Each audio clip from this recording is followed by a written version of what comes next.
He's here now. Shh. Shh. Aye. Don't say anything. Shh. We'll talk about it. Have you not got a beard for tonight's that show, Darren? No. he's like the wee boy, isn't he? He's like the wee boy out of the three. In my mug that I brought back from Berlin that I've never actually used before, and I thought, right, I've got to put beer in it this time. But ironically, it only holds like half a can of beer. Oh, well. Really? Yeah, see, you need a nice big glass, don't you? I'm saying nothing. Look, I got one of these tiny wee cans. Right. That's the same size a can. It's one of these Goose IPA things, right? But this is the trend thing now, isn't it? One of these tiny little wee cans. I'm sure cans of beer used to be a lot bigger than this.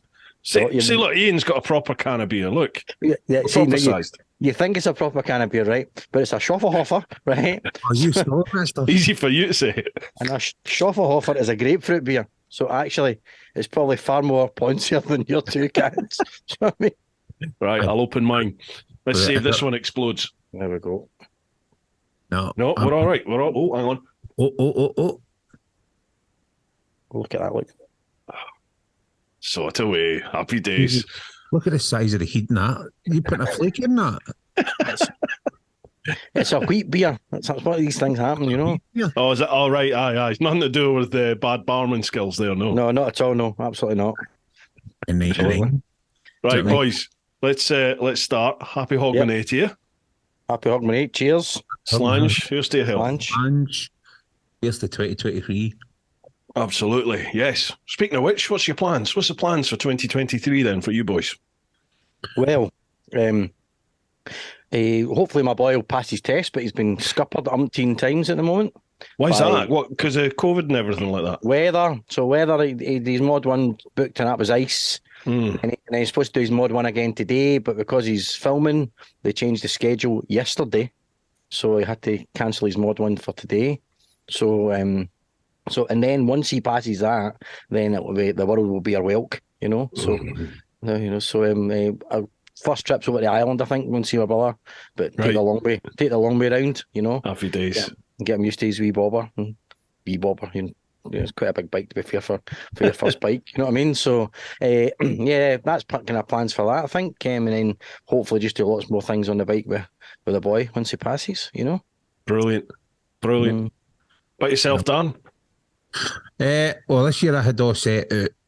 North Coast 500 was getting was getting the proper treatment. Bought the book, bought the map, thought, right, I'm going to do this properly. I'm going to pinpoint every single, let's do it absolutely, rather than blasting it within a couple of days, let's do it properly and map it all out.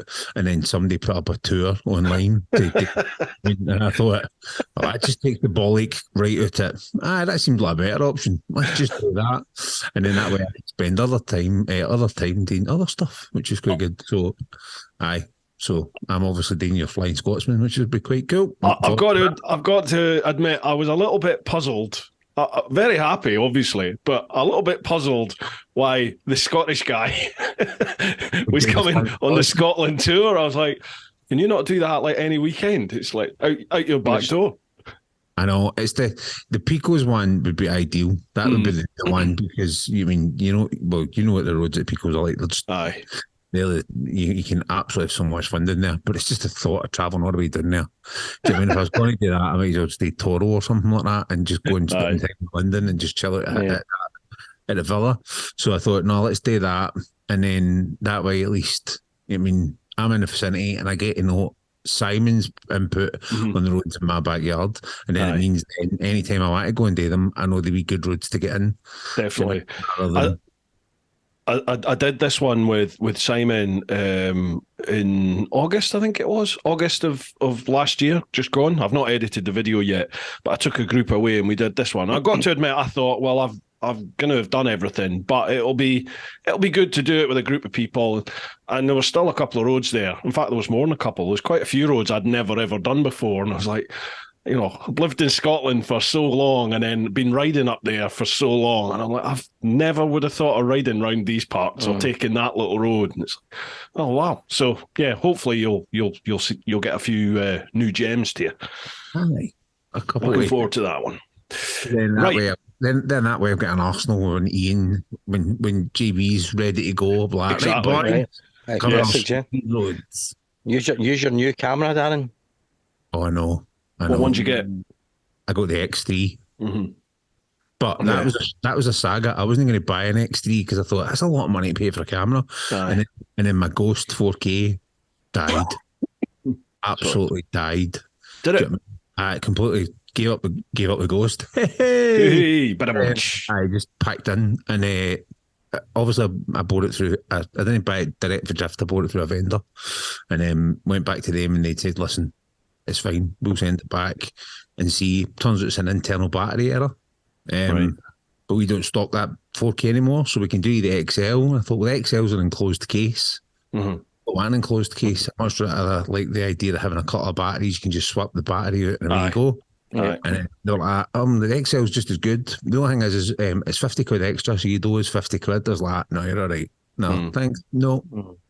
And then that's when I thought, well, that's money back in my bank. X3 would also wind Ian up because I know he really wants one. I know. I've just got an X2. So, aye.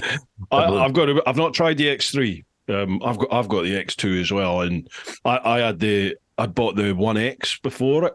I've got that as well, yeah. Aye. I thought the 1X was good. Yep. But the X2 is amazing, isn't it? I think that's the only camera. It's the only action style camera I think I've ever owned where I've not had any issues with it. But the only thing is I don't use it for audio. I just use it purely as a like a B-roll type thing. I know. I bought the audio adapter thing for it with the the kind of side audio, but it didn't make that much difference. Right. Unless you start adding kind of quite fancy mics and things on it. And then that defeats the purpose of the whole invisible selfie stick and getting that sense because you see wee bits and bobs of that. So you're like it's brilliant for video. Although low light for me, I think is probably where it fails a bit in low light situations, whereas the X3 is supposed to be way better in low light conditions. So I think that's the only big difference. That and the screen on the back. That's right. Yeah, it's got quite a large LCD screen, isn't it? Yeah. I think it's about 2 inches. The screen's great on it. Yeah, the screen's brilliant. 6 inches. It's about 6 inches. I think that's the only. I think the rest of it's pretty much the same as the X2 because I think I'd watched a whole load of stuff. And all that. If you go on X2, jump into the X3. Do you know what I mean? It would just be for having the latest gadget and having a slightly bigger sensor. But depending on what you're doing with it, it's not really worth it. I thought, I did come close to doing it though. And I'm not installing you will do it. No, but then I took that mad Boxing Day spend the money you've been given to you by family on something totally random and non-bike related. But I thought, do you know what? I'm just going to buy a saxophone because that's what you do. You know what I mean? That's what you do. Never played it before in my life, but hey ho, give it a go. Do you know what I mean? And how are you getting on with it? I can do the first 4 notes of Baker Street. Oh, give us a little tune. Come on. I would love to, but to be fair, I don't know if the subwoofers could take it right now. Right, Ian. Next time you come on. For the next one. That's it. Next time I want full rendition. That's it. Absolutely. Brilliant. As long as you don't start playing Kenny G, you'll be all right. Oh. That was clarinet, wasn't it? Or was he a saxophone? No, he was saxophone, but I think he did a lot of. He played an alto sax, not an alto sax, a soprano sax. So, right, which looks like a clarinet. Yeah, there you go. Thanks. Dig me out of that one. Cheers. There you go. Nice. That's fine. No, you're close enough. That's fine. Boys, you've probably figured this out. I've got no plan for this. This is just us, cutting the shit, basically getting the crack. So if you're happy with that. Given the fact, you were kind of trapped in it last night or yesterday, poor Vanessa. Do you know what I mean? Aye. We're no slagger off, but aye, shocking, love, shocking. Although she's apparently, I've got the boys from Trail and Adventure podcast. They're coming on in March. So I was chatting with them, and she's doing their podcast tonight, I think. Right. So I was like, oh, all right, okay. No, not tonight. Was it? It is tonight. Oh, all right, yeah, that makes sense. Yeah, double booking. That's it. Well, I've posted up on my socials anyway on Patreon. I posted on Instagram, but I also thought I posted on Facebook, but it looks like it hasn't posted on Facebook. So we've got some questions on Patreon, and I think there's 1 or 2 on Instagram. But we've got some stuff to mull through. And then I just thought we can have a chat and see what the year holds for you boys and what you've been up to.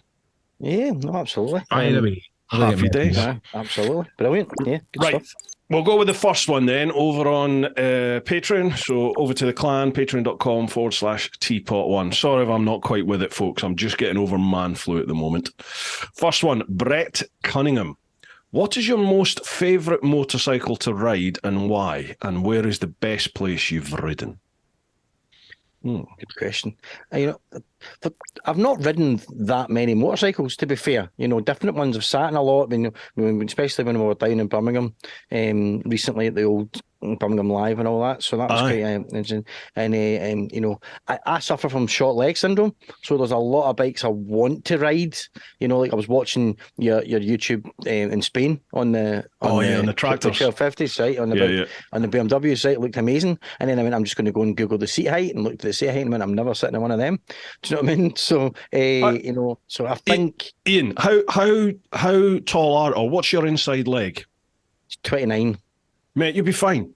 You honestly, you'll be absolutely fine. They even do a lowered version of it. There's a lower seat version, but they also do an actual physical lowered bike for it. They do a lowered version of the GS. And honestly, I've little username Kate. She rides the GS. I know loads of vertically challenged people who've said exactly what you said, and then they found that they can actually get on the GS. Not just that, loads of adventure bikes, big adventure bikes. Yeah, I mean, I took the Pan America out and dropped it because which was fun.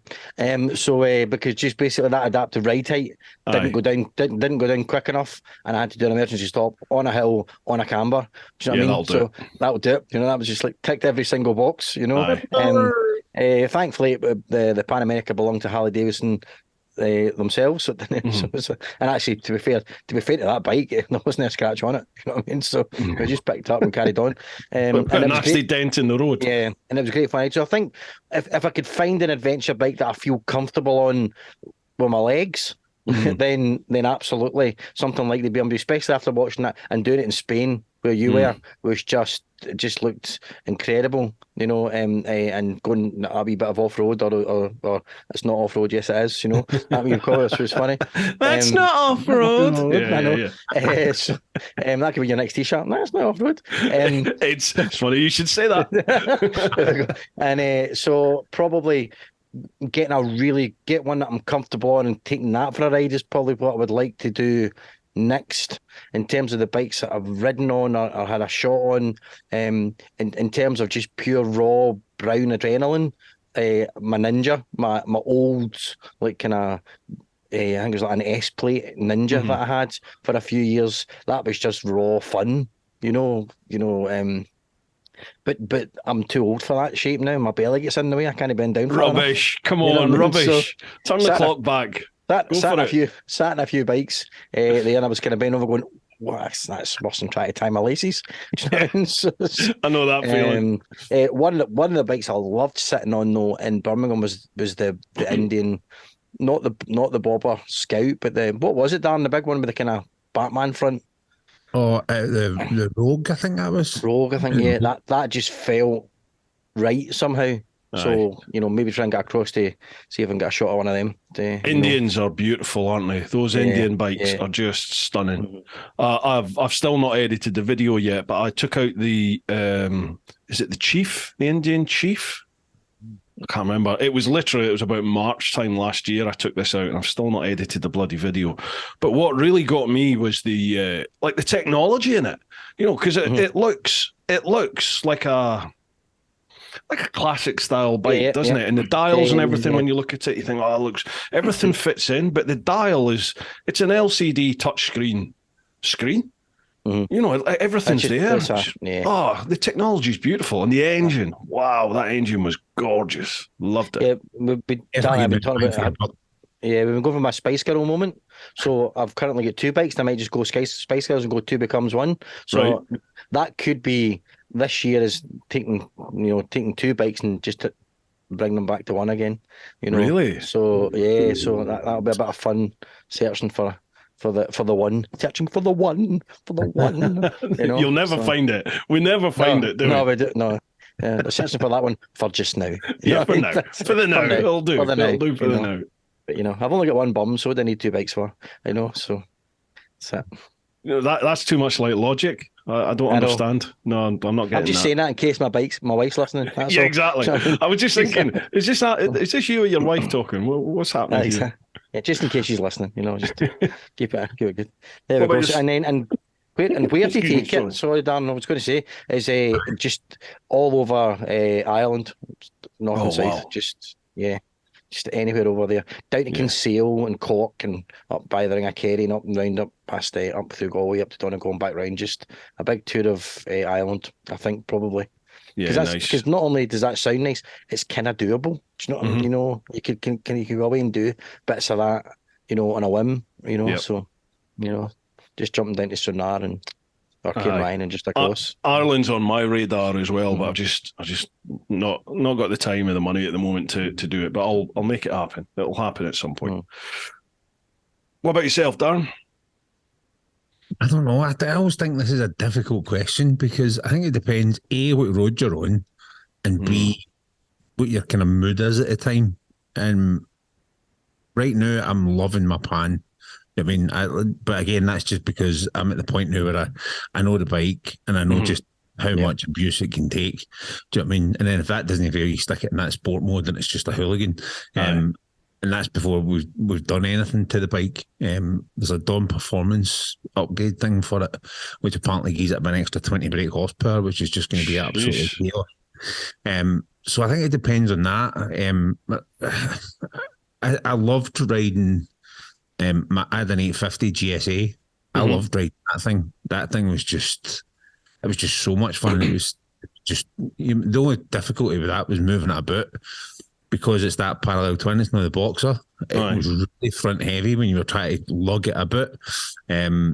So I don't know. For the new, I do like the pan. I think this year or last year, sorry, I took it to Benelli 800, the trail bike.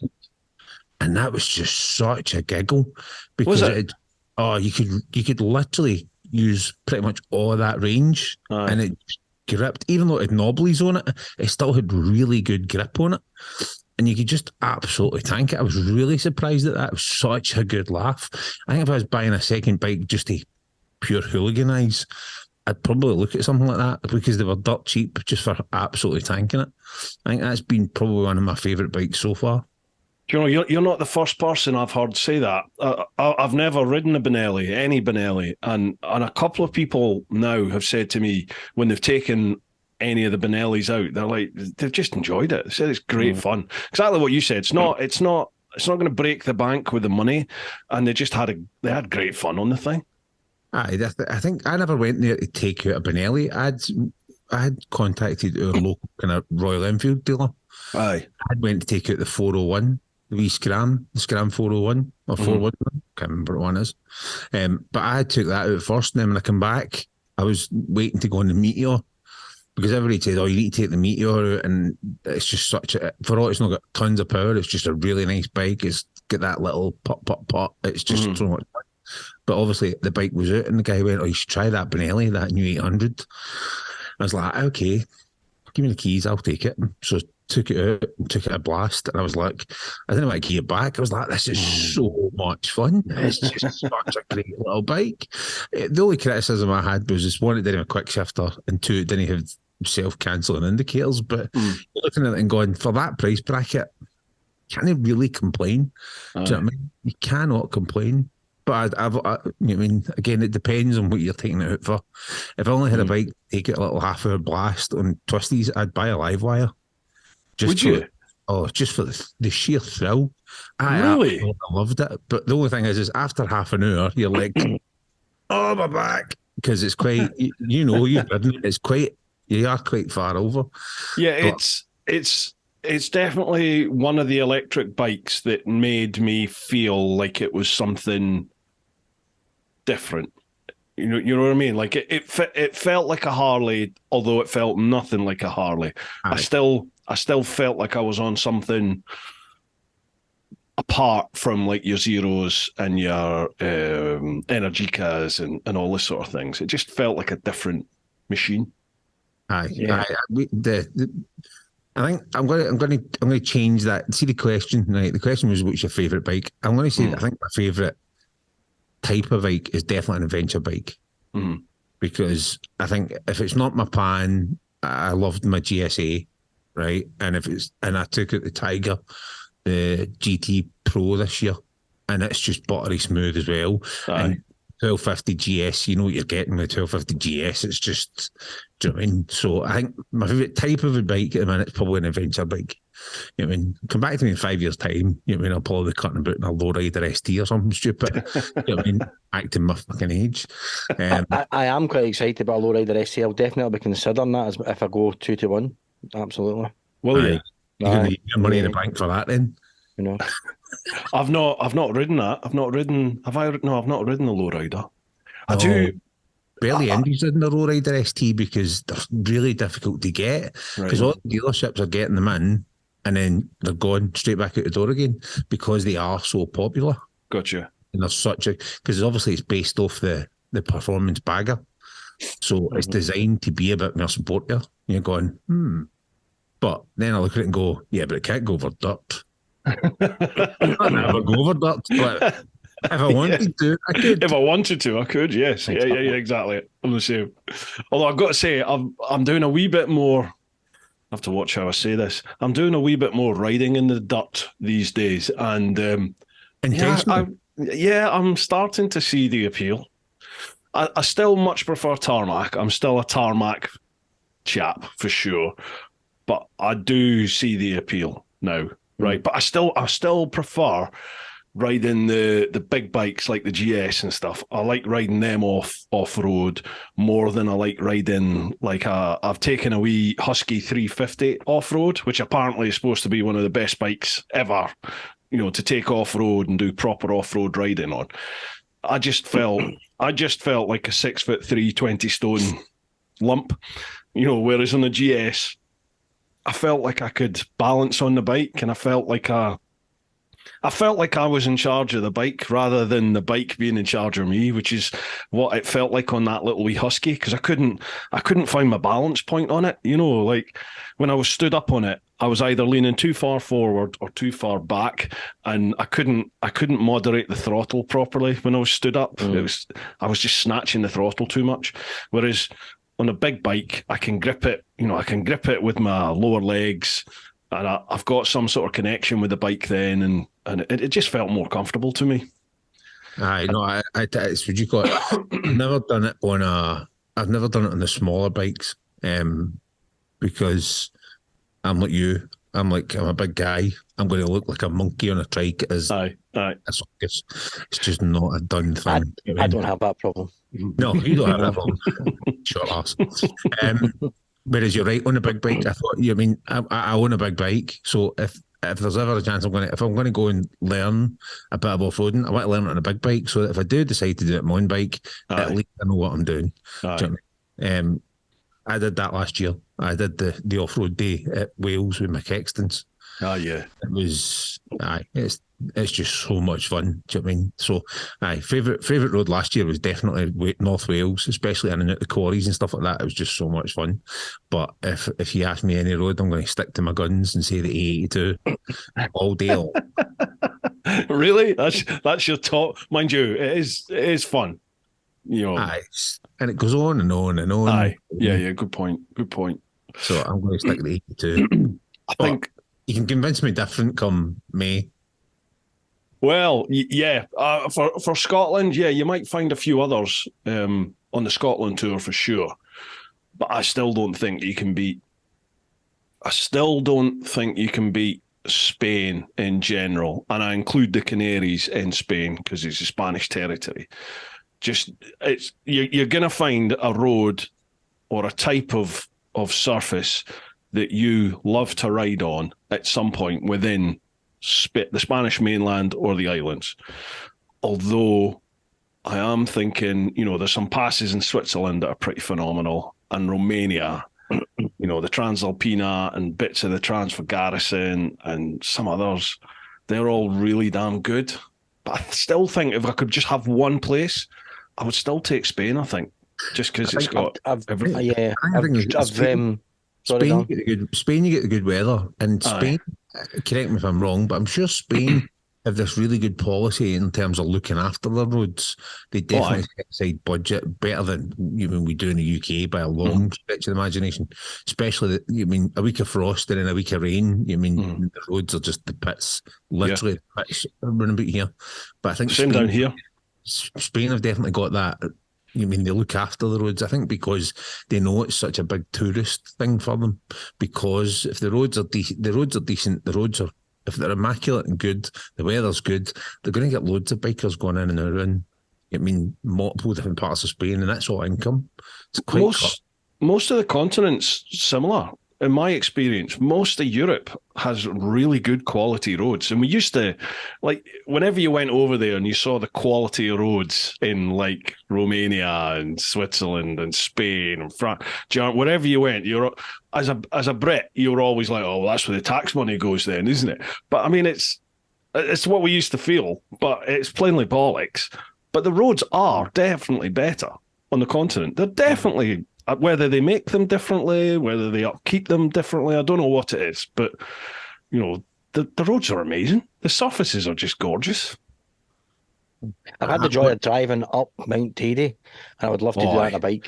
Oh, mate, it's phenomenal. Phenomenal. The way you go through those different ecosystems until you get to that almost Martian landscape at the top. It's just, I've driven in a car years ago when my son was filming when he was a wee boy, and it would a great day up there. But to go up there on a bike, I think would just be So maybe that would be another one I would want to do. I've certainly done it in a car, but I think would be amazing to do on a bike. Tenerife, it's weird, right? Because I've only ridden in Gran Canaria and Tenerife on the Canary Islands. I've not done any of the others yet, but they're totally different. Gran Canaria is much tighter roads, nadgery in places, really twisty, loads of fun. And then you go to Tenerife and they're twisty and curvy, but they're more flowing and they seem to be wider and almost faster.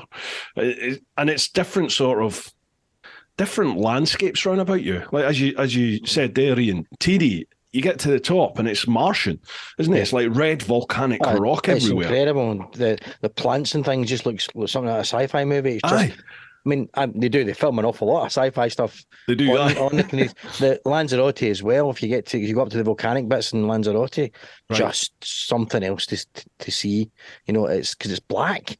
It's it's because the volcanic ashes and everything's black and all these black beaches and everything. So probably any of those islands, the big volcanic islands, and just to experience that kind of atmosphere around you on the bike, it would be almost Mad Maxy in a way. You know what I mean? You'd have that kind of real kind of feel of just you and out there with nothing. Another one that I think would be amazing on a bike, although probably quite scary, is Death Valley. Because it's especially when I was through it, it was in a heat wave, right? So that was even more scary. If you get stuck there, but to do that as well probably would be another one that would go through that national park from one end to the other. It's got to be done, isn't it? Because I think Mojave, you can go through that just on the tarmac, but if you want to come off it, there's loads of trails and stuff you can do. Yeah, there's some in Death Valley. There's loads of old-fashioned trails that the old stage coaches and things would have taken. Oh, and wow. Your Pan America would just eat that up. It would just love it. It would just love every second of that. We'd hire a Jeep to do it, and until it broke down. Harley moving.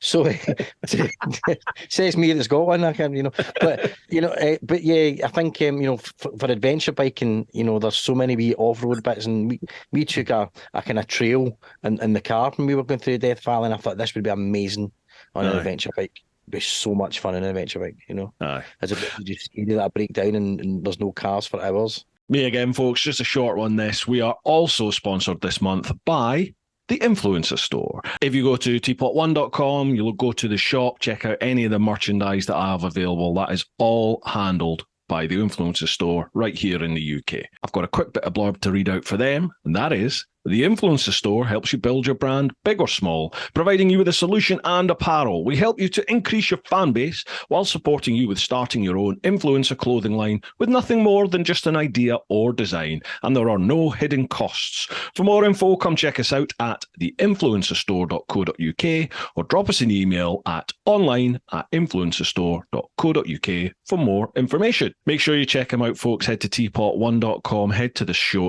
shop, and you'll be supporting both the TeapotOne channel and the podcast right here if you buy anything from the merchandise. So a massive thanks in advance to you and a huge thanks to the Influencer Store.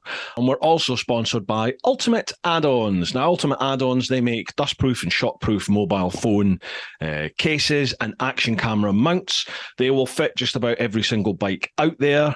Me personally, I always use the Helix strap mount because it means I can easily attach that to just about any bike that I'm riding at that time. I can jump on and off on bikes and just easily unscrew the strap, whack it on the next bike, tighten it all up, and off I go. It's very versatile. I've had no vibration issues affecting my camera using the Helix strap. That's the one that I will stand by and swear by. Been using it about 5 years now. So again, if you head to Ultimate Add-ons, so that's Ultimate with ADDONS, ultimateaddons.com. If you use the code TEAPOT110, so TEAPOTONE with the number 10, you'll get 10% off. And lastly, folks, I just want to say a massive thank you to you. Thank you very much for listening to the podcast, for watching the vids, for commenting, for liking, for sharing, for following and subscribing. It all is a massive, massive help. We're on a bit of an upturn at the moment. The podcast is gathering momentum. The channel is certainly doing really well. So a huge thanks to everybody who's been involved with that. If you want to go that extra mile, then you can always buy some merch over at TeapotOne.com. Or if you really want to get committed, you can join the clan over at patreon.com/TeapotOne. All links for everything are down below, folks. I appreciate any support in any form you can give. All right, then. That's enough with the beg and bowl. Let's get back to the podcast. Do you know, there are so many people screaming at this podcast at the moment because we're talking about GSs and adventure bikes. Do you get the hatred, even on the pan? Do you get the hatred off of people that are just like, can you stop talking about adventure bikes? No, we get the, what do you call it? I get the, you don't really get the nod for the adventure bike owners because they look at it and go, oh, that's one of the fucking ugly Pan Americas. And then you don't get the nod for the Harley people because they go, that's one of the Pan Americas. That's not a real Harley. And you're going, no, I don't really care. Nod. I don't care. I make a point of nodding to everybody. I don't care. Mopeds, I don't care. Yeah. I just nod, wave at everybody. If you're brave enough to go on two wheels, they deserve the nod. Do you know what I mean? Exactly. I really don't care. Way. Do you know what I mean? Yeah, absolutely. Having said all of this year, I'm hopefully returning to my roots. I'm trying to get my Gixxer back on the road. Yeah. Oh, nice. So I'm hoping to actually get a few rides, maybe even do a tour or two on the Gixxer, on the Beast, the original Beast, if I can get that back up and running. But I'm a wee bit like you, Ian, what you're saying about, you know, when you're trying to get on some bikes these days with the mature coat that we gentlemen wear this time of year, at this age. I have sat on the Gixxer in my garage and thought, oh, wow. I might need to do a wee bit of exercise before I get back on this thing. My plan to save money in a heated vest hasn't worked properly. You know what I mean? But then the way I think about it is, you see that extra coat that we're wearing. That's to save me spending money on extra heated gear. Like it. That's just my own. And I get fun, much more fun getting that coat ready than I do having to arse about trying to get the heated one on, then try to get it plugged into the bike. I can't be bothered with that. Oh, mate. The faff involved with heated kit is what totally turned me off. I got sent a load of stuff from Keiss last year for this Keiss Inspiring Riders thing that they did. And see, having to just plug yourself into everything at the start of every becking ride, and every time I filled the bike up with fuel and got off the bike and got back on, I just got bored. I got bored with it. I genuinely I'd rather be cold. The jacket was superb. The jacket is the one bit of kit which I've I kept and I've still got there. And when it's cold, I'll use it because the heated jacket, amazing. But the gloves and the socks that I had, I was like, give it. I'd rather have heated grips, to be honest. Although faff. I would have loved to have seen you win that case adventure thing, having watched Richie's videos and all off road. You're arsing it along the Icelandic volcano ash, completely off road. There was like two roads. Yeah. I mean, there's a tiny wee bit of road to get to the crud, and then there's a tiny bit of road to get for the crud back to the end of the thing. The rest of the time was spent in volcanic ash, and that would your idea of hell, mate. They didn't tell anybody that. They didn't tell anyone that. At the time, it was like, win a free holiday to Iceland. Everyone was like, yeah, I love that. By the way, it's 90% volcanic ash. Yeah, it's no holiday. For all it was very scenic. Do you know what I mean? That looked like an absolute. It didn't look like a fun ride. I mean, of a man of my technical ability, that did not look like a fun ride. I think like Rich is the perfect guy for that because Rich has got. He's a photographer. He's keen photographer. He's very good at his cinematography. He captured the beauty of the landscape perfectly, and he loves riding in the dirt. He loves off road, and he's reasonably handy at it as well. So he's definitely the best candidate for that one for sure. You wouldn't. I looked at it, I watched that video series and I went, oh, that looks like so much fun. But no. And then looked at the price and went, hell no. Yeah. Hell no, that's no cheap. I'm not doing that. No thanks. Excuse me. Sorry if I keep coughing, boys. Right. That was the first one with Brett. Cheers, Brett. Thank you for that, mate. Next one, Lee Vigor. How you doing, Lee? Hi, all. Happy New Year to you. Happy New Year, pal. Happy New Year, mate. What are your New Year resolutions and what's the biggest thing you've planned for this year? I'm not a big advocate of New Year's resolutions purely because 99 times out of 100, they end up getting kiboshed, right? It's just one of the. But if there's anything that I've decided this year is I've decided, and a bit like obviously your mantra, but fuck it, I'm doing it. That's my new mantra. I'm just fuck it, I'm doing it. So I'm just going to go for it. That could be a t-shirt too. Yeah, fuck it, I'm doing it. That's, I mean, if I see that on the influencer page, I'll be phoning you up, Bruce, and live your life. Fuck it, I'm doing it. Fuck it, I'm doing it. So that's what I'm going to try and do a bit more of this year is just fuck it, I'm doing it. Again, I had that kind of started it last year, and then obviously, so when the chicken strips do come out, I went, fuck it, I'm doing it. And just, was straight on there and going, I'm doing it. And then I told the wife, oh, by the way, I'm away for a week in May. That's what I did. I arranged all these tours, got them all booked. And said, I'm pretty much away next year, dear. I think you meant around the world. You know what I mean? By the way, dear, I'm away for a week. 400 and something days later. Just popping out. Remember me? So don't set New Year's resolutions because you'll just break them. It's pointless. Just live by something. And this year it's fuck it, I'm doing it. Whether that sticks next year, we'll see. And what's the biggest thing you've got planned for the year? Right now, obviously the Flying Scotsman tour is the biggest one. That's the biggest one I've planned so far because we're only the 5th or something? The 5th. So it's only a weekend. So that's the biggest one. I think at some point I'll be going to India this year. We work. So if I'm going there, I'm going to get a ride when I'm out there because a lot of the boys ride, believe it or not, Royal Enfields. So and they've said, don't worry, we'll set you up. We'll get you sorted. Just get out. So hopefully get out to India this year. I was supposed to go last year and then obviously something happened with the family, so couldn't get. So this year that'll be hopefully on the cards again and get a bit of riding in India. Not in the centre of Mumbai because that's fucking suicide. I was going to say, where about in India? Do you know? It's Mumbai. It is Mumbai. It is Mumbai. Good luck. It's dead easy. Just sit on the horn and just avoid traffic. If it's that side of the road, this side of the road, it doesn't really matter as long as you're avoiding traffic. It's fine. Yeah, they don't really give a damn about sides of the road, really, do they? No, you just go, don't you? They just seem to. They just seem to work. They just seem to figure it out. So yes. What about yourself, Ian? Well, I'm not setting the bar too high with the old resolutions. So really, my New Year's resolution is to remember to write 2023 and everything. So that's probably if I can get away with that, then I'm doing well. I think again, a lot of things have happened over the last year, like kind of reframing what's important. And again, live your life stuff and all that. It's like it's about finding contentment in things rather than always feeling like you're reaching for something else. So, Aye. So just doing more things that I like to do. I don't have anything such planned. We're talking about maybe looking at seeing whether we can go to Japan, maybe looking at seeing whether we can go to Australia. But again, that may be too expensive. It might just not be, logistically possible. But really, just doing more things that give me contentment.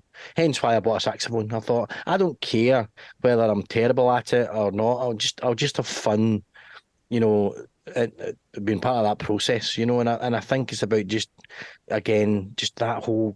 It's not about what you have; it's about what you do with what you've got. I love that. I bet he's not giving his wife contentment.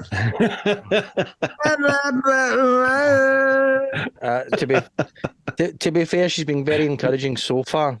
So it's a bit active encouraging as well. I know obviously if when John passes his test and everything, I'll get to spend a fair amount of time with him, both doing something that we know we're going to love doing together. So that's brilliant. I love that. I think that's very true what you just said there, Ian, about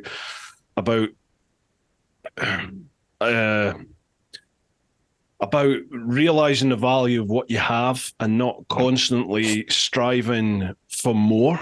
Like it's like this. I battle with that constantly. Now life is pretty much on YouTube, and that's my job now. It's my role and I all last year, and in fact, I'd say for the last couple of years, I've been figures chasing. Like how many subs have I got? How many views has that one got? What's the comments like? You're constantly trying to grow everything. You want more. Give me more, constantly, and that fucks your head up. It really does. I used to listen to people in the media talking about the pressures of social media and all. I used to think, get a grip. You're a grown-ass adult. Do you know what I mean? Like, if you don't like it, don't do it. Yeah. But it is incredible how quickly it can envelop you and almost poison you, because you just become a slave to it. It's like, what? I need more. I've got to have more. How do I get more?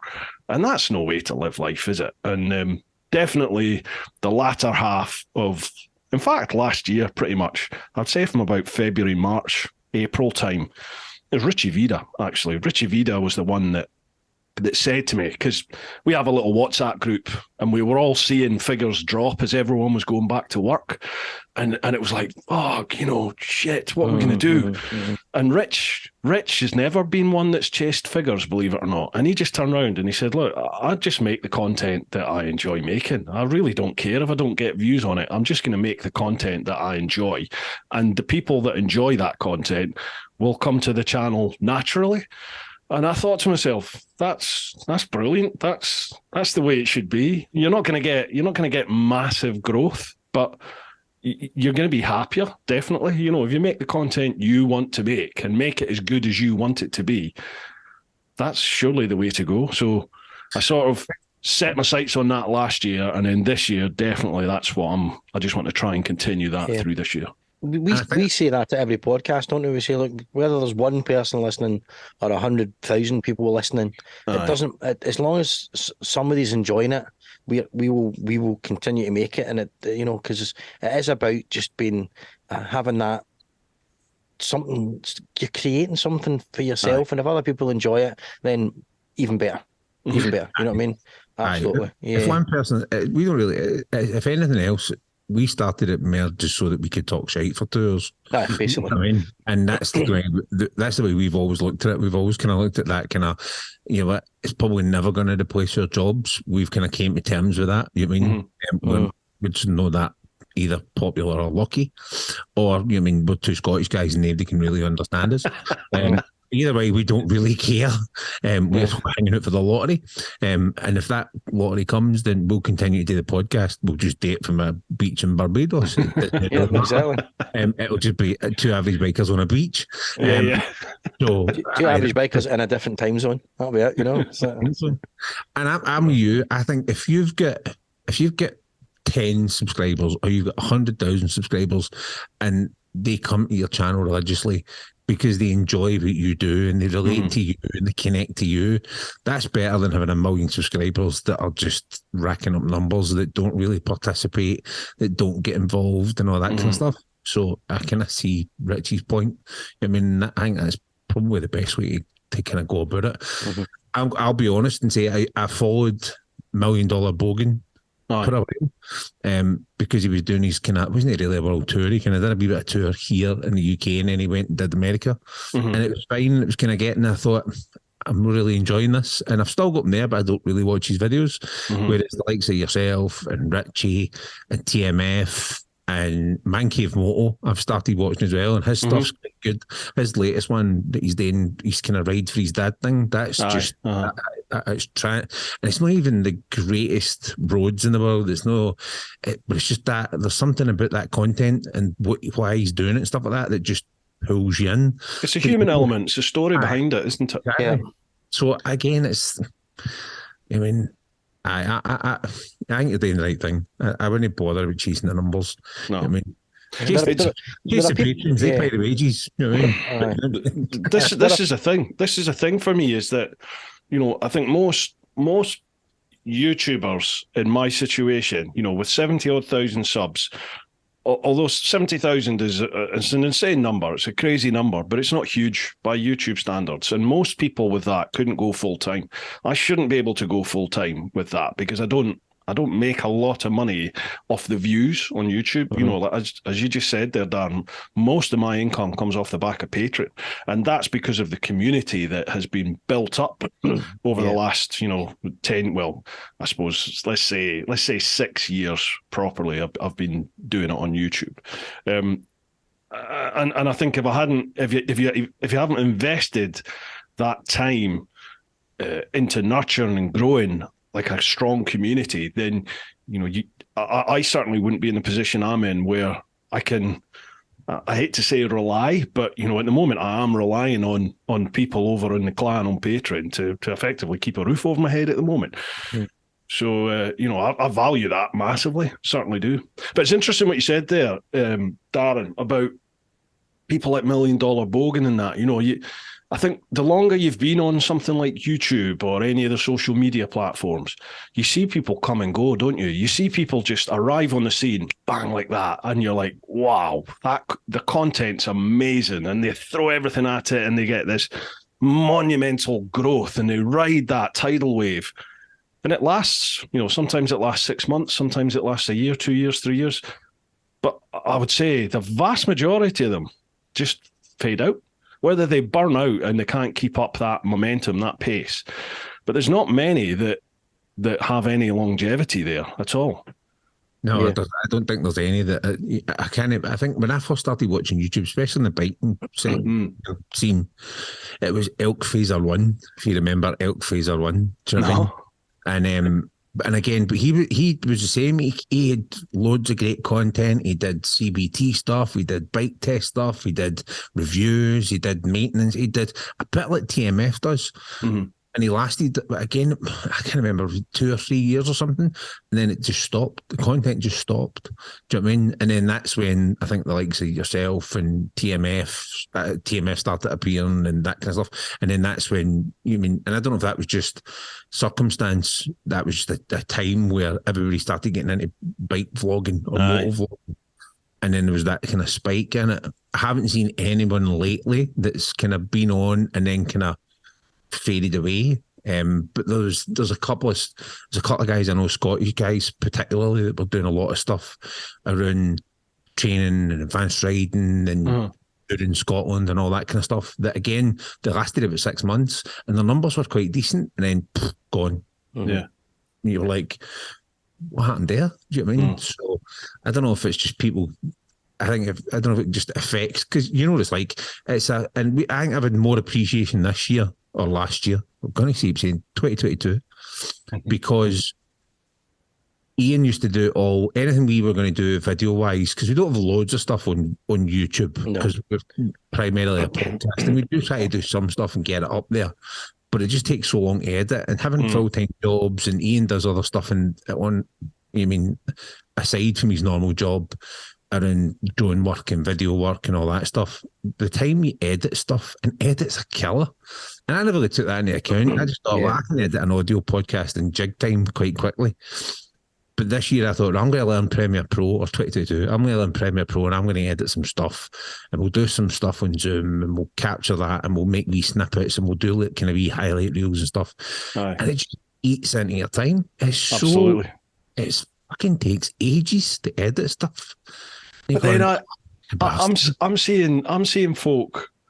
I see folk now, like on the socials, and they're like, they seem to create videos, like proper full-on YouTube vids. I don't just mean the social media, like minute-long reels and TikTok stuff, but proper YouTube vids of like 8 minutes, 10 minutes, 15, 20 minutes plus. They're creating them. They're getting them done in like a day or two. I'm like, it like a 20-minute video takes me minimum 3 days. Minimum, unless it's something I've shot in my office like this. If you're talking about going out on a bike, talking shit whilst you've got cameras and everything rolling, one of those vids takes me a minimum 3 days, if not 5, to edit. And I don't understand how people do it so quick. I think sometimes you probably. Like we talked before, didn't we, about Peter McKinnon's work and how amazing that is. But what you don't know unless you watch a lot of stuff is how big his team is.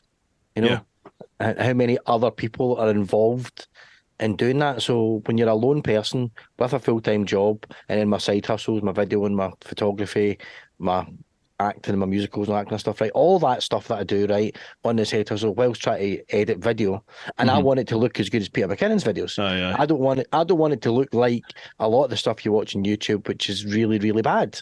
You know, yet somehow people have, tens of thousands of subscribers, and people are quite happy to watch rubbish videos,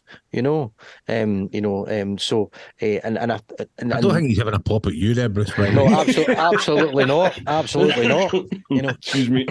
I'm talking about quite a lot of people who just sit in front of a desk and shout at you for 15 minutes. About nothing. So like, I mean, I'm terrible for watching like what somebody's like. Here's the new Harley Davidson models going out in 2023, and you turn on, you start watching it. Any of the guys these American guys, and they just shout at you for 20 minutes about something that actually they don't know anything more than you do. And you're like, that annoys me. The press pack vids, they really annoy me. Moto Bob, I used to get really pissed off when Moto Bob first came on the scene, because I was like, he's just taken the press pack and put his own twist to it. But then I met him, and then I looked at his vids, and I was like, he's actually put a lot of graft in there. It's like there's a lot of his own stuff done here, and like he's managed to keep like even like things like the color grading of all the different clips that he's used.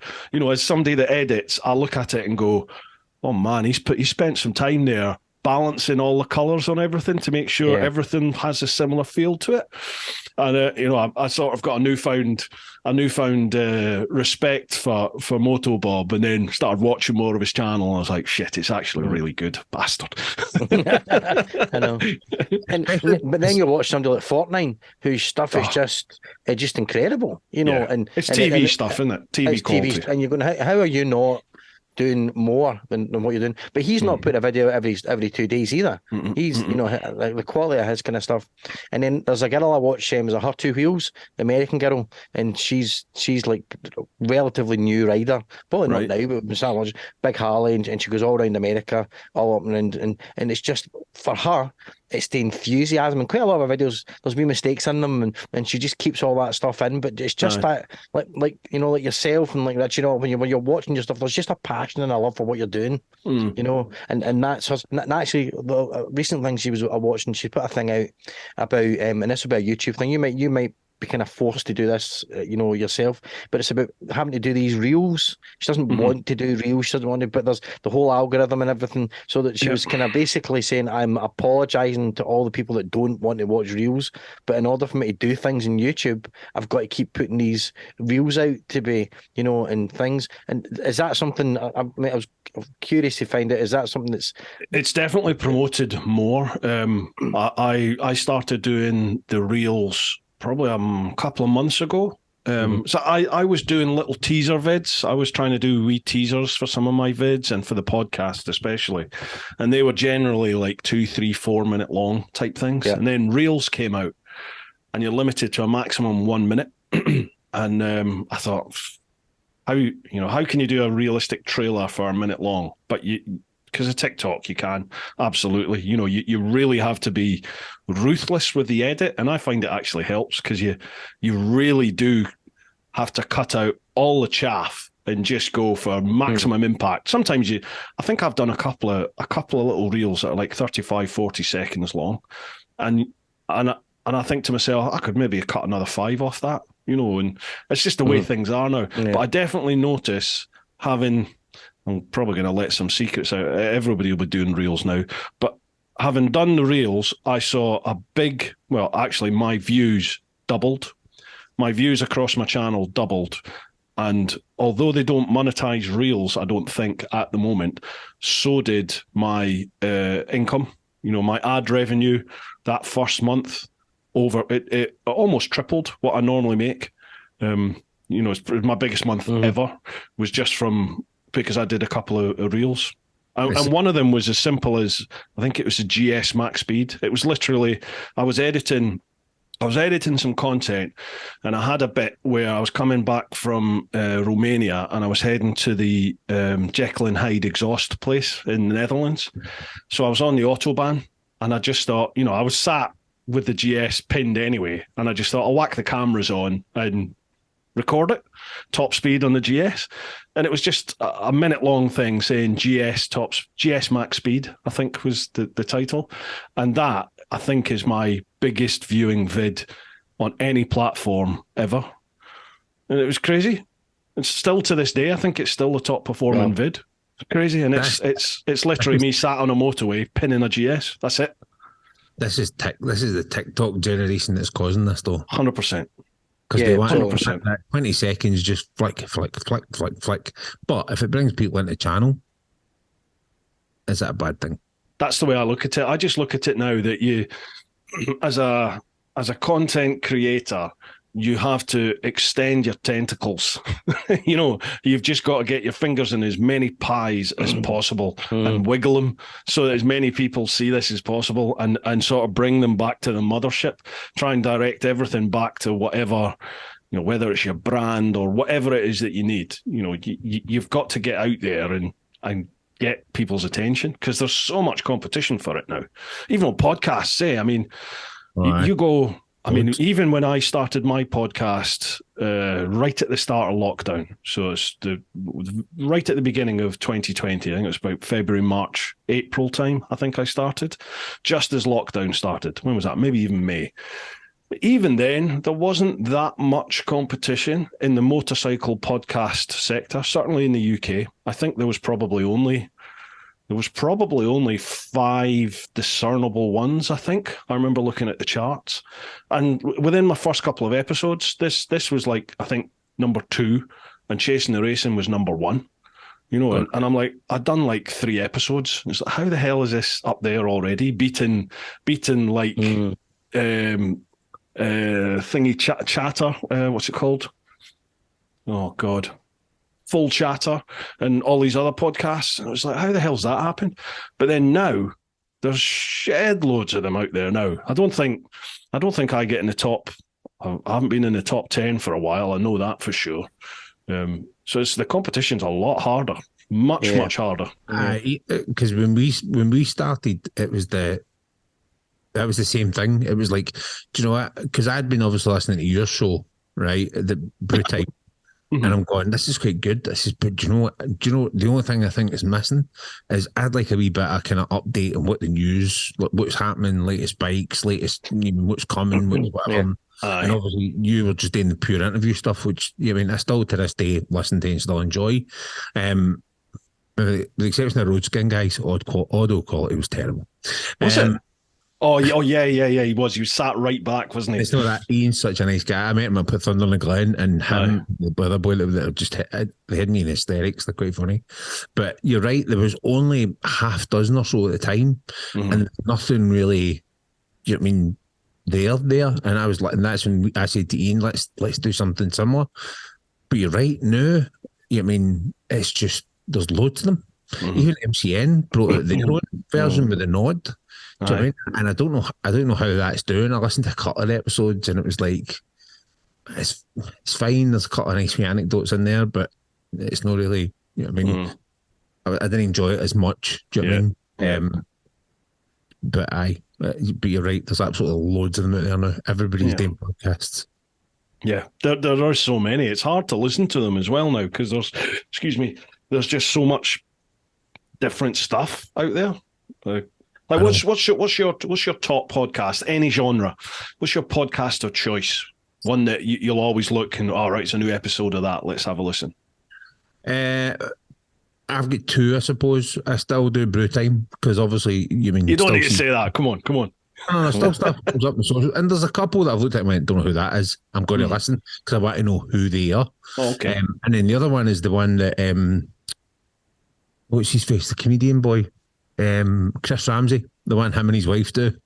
Oh, Mag Shari Danoid. Aye, that one. I listen to that because I just think, you know what I mean, there's some really weird people out there. Do you know what I mean? It's like, that's just so weird. Do you know what I mean? There's just some really strange people out there. There is the Hayley Atwell, I don't know, the actress. She's got one out which is a kind of spy stories one, which I'd listened to a few lately, and they're quite interesting. They're actual real spy stories, but obviously, you mean they're told in a kind of, and they don't last long. They're only about 35 minutes, but they're really quite interesting as well. And it helps that Hayley Atwell's talking on it because she's definitely got a voice for podcasts. I've never heard of that one. I'll check that one out. I'll dig out what it was called, but it's true spy stories. I love all that. It's told, and I think it's again because they are relatively short. You mean they're really, really easy to listen to. Aye. I mean, so I'll definitely those three probably. What about yourself, Ian? For me, and it's probably a bit controversial, bearing in mind his press recently and some of his stuff, but I just love the old Ricky Gervais show with him and Steve Merchant and Carol Pilkington. I can re-listen to them all the time, and I will always go back and listen to them. I really like Ricky Gervais. I've since The Office, since I discovered The Office before, I watched The Office and loved it before it was people knew about it, you know. And I just got it. I just got that level of humour. So for me, it's always Ricky Gervais. But I've started watching on is it Apple TV or Netflix? I can't remember. The Only Murders in the Building. So I'm intrigued that there is this whole genre of people who are amateur sleuths that try and solve murders. You know, so I'm going to have to start looking into that because that fascinates me. So it's a TV program, obviously with Steve Martin and Martin Short and is it Selena Gomez? Is it anyway? So and it's about these three people who do a podcast about. But they're only ever going to investigate murders that happen in their building in New York. But there's a whole kind of amateur sleuth trying to solve murders podcast people out there, which I just think sounds so bizarre and weird. But I'm going to have to find out more about that, you know. That's on my watch list, Ian. That's good. So, guys, it's good. It's good fun. I'd never heard of that. Yeah. Is that Netflix, did you say? Apple it TV. might be Disney Plus, actually. Now I come to think of it, you know, because now they've got that Star thing now. So, but it's not got it's that. very, Can't afford Disney Plus. Haven't got it. I got it free or something. So I'm sure I subscribed to something, got it free.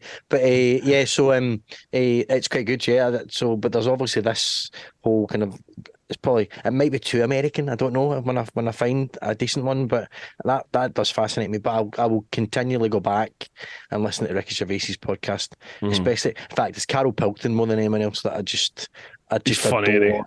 adore funny. listening to because he just says everything that you want to say when you hear things and you just don't do it because you get this sense of I'm not going to say that, and he just says it and you just go, I wish I had the confidence to just be like that and just say, do you know what, I just don't get it, why, Do you remember that travel series he did? Loved it. It was just awesome, wasn't it? When they just sent him away on places.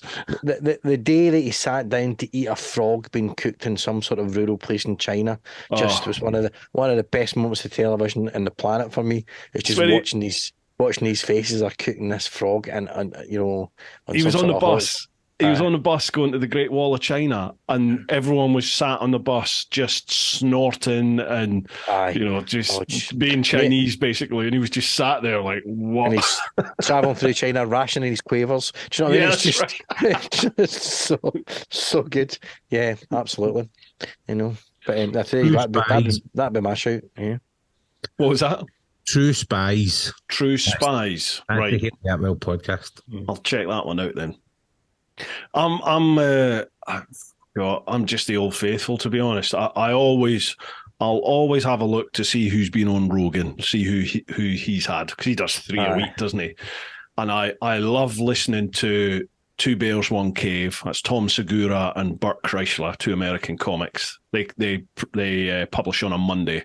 They just have me in stitches. Those 2 could talk about the phone book, and they just have me laughing. They're just funny guys. Who else is there? I like Infinite Monkey Cage. Have you heard that? It's the BBC. Yes, I have. Yes, I have. Professor Brian Cox. Yeah, I love astronomy and physics, and just listening to Brian Cox talk about any kind of the stars, space, physics. I just sit there and listen. One of the books I got for Christmas is the description of existential physics. Wow. From an author, so the whole concept of it, of some sort of existential existence through physics. So I'm quite looking forward to reading that. So yeah, I must tune into the Monkey Cage. Absolutely. I love them. When they start talking about magnitude of like space as we know it, and you can't comprehend it when they start talking about stuff. 18 million light years away, and they just say it like it rolls off the back of the tongue, and you're just like. Hang on, so that's going to take 18 million light years for the light to come back to me, and by the time I've seen it, it no longer exists. Is that right? Yeah, and it hasn't for a very long time. Yeah. Just wow, nothing you see out there actually exists anymore. Oh wow, don't! That's just going to blow my head. We need to sit with a funny cigarette now and just contemplate things. If you want something a bit more home to your country of birth, BBC Sounds have a podcast called May Contain Nuts, and it's 4 Scottish guys, right? They run about the kind of Edinburgh Fife area, so they all talk about everything again, but they talk about just random they'll just pick like random shit like the Egyptians. I've heard clips from that, funnily enough. They talk about the Egyptians, right? And they literally just rip the piss at each other for a good half hour. What's it called? May Contain Nuts. It's so funny. One of the ones I'll put it on when I'm washing the car or washing the bike or something, and like folk will pass by and I'm obviously in hysterics and don't realise it. Folk go, guys, clearly doing watching that. Do you know what I mean? So, I'm going to have to find that. I'm going to have to listen. That sounds like it's right up my Strasser, that. It's on BBC Sounds. Right, check that out. Right, nice one, Lee. I think we answered your question there, pal. Biggest thing you've got planned for this year? I think we've all addressed that, haven't we? Yep, I think so, yeah. I think we have. Next one, Mark Fulcher. Help me, Ducks. I've been lazy and I've copied and pasted the questions that I submitted for Vanessa. Fortunately, very generic, so they can be answered by all. Oh yeah, folks, if you've not sussed this out already, this week's guest was originally going to be Vanessa Ruck, Girl on a Bike, but she's had to not cancel. She's coming back on in March. But the chaps obviously have stepped in very kindly, short notice. So, a couple of questions. After overindulging on the Crimbo dinner and subsequently nature has to run its course, I found myself having a sense of pride that a one wiper was on its way. So my question is, do you ever judge the wipe count while sitting down, or is this just me? Or is it a man thing? You were going to ask that question exactly what I'm to thinking. Vanessa. In fairness, I think she'd probably say it's not just a guy thing. Wow, I don't really want to think about that. You know what I mean? I know equal ops and all that, but you know. The one that always surprises me is the ghost jobby. Do you know what I mean? Yeah. And then, I mean, that's the one that always surprises me. Do you know what I mean? If it's a one wiper and a ghost jobby, happy days. Do you know what I mean? That's more time I can spend. I mean, listening to podcasts, making podcasts, or editing, or doing something else. At the risk of divulging possibly way too much information here with people, I believe in sharing, but I may overstep the mark here. I'm having the polar opposite issue these days, in that it's like a constant wipe. It's just never ends. So what's going on? You're suffering from the Crayola syndrome, where you've got a brown crayon stuck up your backside. 100%. Yeah, 100%. Yeah, absolutely. And there's nothing worse when you get to the end and you go, fuck for that. And then you go to stand up and you go, oh, wait a minute. Oh, hang on, difficult. Stop, second album. Sit back in the middle. You know what I mean? That's it, yeah. That was fucking square one. You have to flush halfway through. It's just. I'm glad it's not just me then, right? No, definitely. Yep. It's I call it the brown crayon moment, yeah. I like that. Crayola. Ghost poo and the Crayola. Yeah, that's it. Love it. Love it. I used to call them an SMT meeting. So it's when SMT senior management team. And I used to call it, when you sit down and then you're just farting and nothing actually ever happens. So it's just all hot air. That to me, I just use that's an SMT meeting, that one. Yeah. Excuse me. Or could have been an email. You know what I mean? Yeah. You know what I mean? That's one of those meetings. Could have been an email. What happened to you? Why were you in there for an hour? Could have been an email. You know what I mean? And obviously, we talk about our difficult second album, but I mean that's one of Ian's favourites. Do you know what I mean? That was funny. If you ever caught that podcast, that was the one that you kind of semi-lost it, didn't you? Semi-lost it. There's about half an hour of that episode where I can't speak. Do you know what I mean? You mentioned the difficult second album. Yeah. I feel like there's a couple of new T-shirt designs here. Quite like this. Difficult second album. Crayola. Crayola, yeah. Do some work here. Right, so going back to Mark's question, do you ever judge the wipe count while sitting down? Absolutely. Because then you've got to judge if you get enough loo roll there. Oh, aye. Do you know what I mean? It's the risk assessments of all risk assessments when you walk in there. Absolutely. You've got to kind of make an assumption based on the borborygmus or the tummy rumblings, whether or not it's going to be calm down you. Whether or not, whether or not you're going to need to go and get yourself that second roll. Absolutely. I think it's a science now. I reckon Brian Cox could probably do a whole podcast on it about his infinite monkey cage. And I bet he could make it really interesting as well, couldn't he? Absolutely, yeah, totally. There'd be some sort of existential physics explanation to that moment when you walk in and you have to make that call right there and then, Is it bad? Is it bad I can hear him right now? When the first air leaves. Hear him, I'm buying tickets. I'm ready to go and watch it. Oh, well, you'll see, The minute my bum hits the carpet. So that's not bad. That's not a bad impression, Darren. I think you're right, but wipe count has to be considered, and then you give yourself a kind of proverbial high five when you get it right. And you go, I have judged that perfectly. Right amount of paper, right timing, and then, window. I opened the window first, I did it all right, did it in the right order. It's not your first rodeo, is it? It's not my first Crayola. And, By the way, there was a comedian on our Christmas, and he said, this is the trick, especially if you're in someone else's house, right? If you're in someone else's throne, this is the trick, right? You obviously put a bit of toilet roll in. Usually you go for a number one. The number one just naturally happens first, right? Then The minute the number 2 comes, flush straight away, then start the wipe. That apparently gets rid of the smell quicker. Oh, okay. Apparently so. I've not tried it yet. I haven't tested that. It's not that I've not been. It's just every time you go, I forget. You know, and mine's on other things at the time. Exactly. Yeah. Yeah. Exactly. Like, how many sheets have I got in that roll? Yeah. Is that roll got cardboard in it? Because that means there's less sheets in it, or is it one of these ones that are new come without cardboard in? That just throws my maths. Oh God, I've not faced one of them yet. There we go. It's one of those things, isn't it? You know, I'm genuinely experience. I'm perturbed. I'm perturbed. Can you see it in my face? I'm perturbed at the thought of this. I've never experienced a non-cardboard structurally bound piece of. I don't like change. I don't do change. I'm not ready for this. In March, I expect this question to be asked to her as well. Absolutely. Yeah. I can't believe he was going to ask her that question. But he's going to make me ask her that question. Yeah. Yes, I can't believe that. You don't, and you probably don't screen the questions. I don't. Before you knew it, that hole would have been half dug. Do you know what I mean? Sheesh. Wow. Half wiped. 1 out of 2. Half wiped.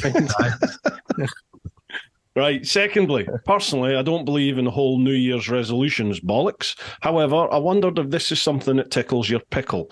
What have you said you're going to achieve this year and or change? Bruce, you best say the bloody tractor. We've covered New Year's resolutions already, haven't we? Yeah. I think so. Yeah. Change. The only thing to add to that, just to quickly move it away from the Creola conversation, is I think from a show perspective this year, we need to get out more and get a few more bikes done this year. And the good thing is there is a lot more bikes out this year. Having been down to MTN Live at the tail end of last year, we knew a wish list. I think we wanted to get our own. So we need to go and start chapping doors and start asking people to come on the show and all that kind of stuff. Because we asked a few people last year, and obviously you came on, and then we had another couple of people came on. We had Robert Gracie for Stirling Eco, and we'd a couple of other people in, but we never really got some of the ones that we really wanted to. And come the start of the year, I just started firing out emails again saying, listen, we had this wee show, would you like to come on? And we just went high. Last year, we even emailed Tom Cruise and asked Tom Cruise to come on. We did, yes, Sam. We went in the danger zone. Did you get a reply? No. Nothing. No. But keep at it. Don't worry, we will. We're going to keep tapping on doors. That's it. That's something that I find not hard, but the way I book folk in usually for the podcast is I'll do it like a month or two in advance. So I'll sort of just sit and I'll whack out loads and loads and loads of DMs across. Like generally, I find people on Instagram most of the time, so I'll just DM folk, just a load of people, and I'll try and book up the next month or two, and then that gives you it gives you a month, 2 months sort of grace period where you go, right, I've got my schedule, I'm all sorted now. And then generally when it starts wittering down to a month or 2 weeks before that's all done, you're right, need to go through it again. Well, obviously, this time round, I left it, and I was building up the next month or two load of guests. Pardon me. And then you start getting people that cancel and, I can't do this. Can we change it for that? And so it's just nice to have a nice little buffer there. So I definitely suggest if you don't do that, give yourself a nice little buffer, at least a month sort of buffer if you can. And I just DM folk. I just DM people like en masse, really. And sometimes I've had to DM them, without sounding out of order, sometimes 3, 4, 5 times. And eventually one of them gets through and they're like, oh, I meant to reply. Yes, no, whatever it is. And boom. I always feel like I'm pestering people when I do that, but I think this year it's just that, again, fuck it, I'm doing it. And just whacking them out there. And just you've got to be in it to win it, haven't you? I have to say, from spending time, with my son, obviously doing with his Outlander stuff and everything, I do realise how much he misses of messages from people, and he'll get so much, the people message him and things come through his agent and all these kind of things, so he just misses loads and loads and loads of stuff. And it's only because myself or his mum, we'll go through his messages on Instagram and have a look and say, no, actually, John, here's an interesting thing for you, and if people don't have that happening, then you're right, you're not pestering people, you're just playing the odds. you know, and I think that's, you know, that's probably the best way to look at it now, is rather than say, oh, I'm pissed on this person, I'm saying, no, they're only ever going to read the one message, Aye. you know, and so no, it makes sense to do that. So, you know, I'll watch. I mean, John's one I want to get back on the show once he passes his test. You know what I mean? If just so that we can increase our demographic of middle-aged American women that clearly want to listen to average bikers in a cave. Do you know what I mean? Absolutely, absolutely. You know. Excuse me. Sorry. Sorry about that. That's, having gone to a Comic Con with him in Kansas City, that is the demographic. You know, Is it between 40 and 70-year-old American women who just love Scottish men? There you go. Although Wow. by all accounts, Ireland. Well, when I say Scottish men, Sam Hewn, right? That's it. Bottom line, Sam Hewn. Yeah. When I say Scottish, you know, Sam Hewn, Duncan Lacroix, and We Dave all look Petty. like that, though. Obviously. Well, yeah, pretty much. Yeah, absolutely. You know. Aye. You know, I was 8 gin and tonics. We all look like that. And then for people like John, they want to romanticize with Sam, but they want to mother John. You know, it's one of the two instincts they have. You know, horny or motherly. That's that's it. You know. And we'll draw a discreet veil over that before the conversation takes a downward spiral. Right. But amazing, lovely people, to be fair. You know, all good. Nice.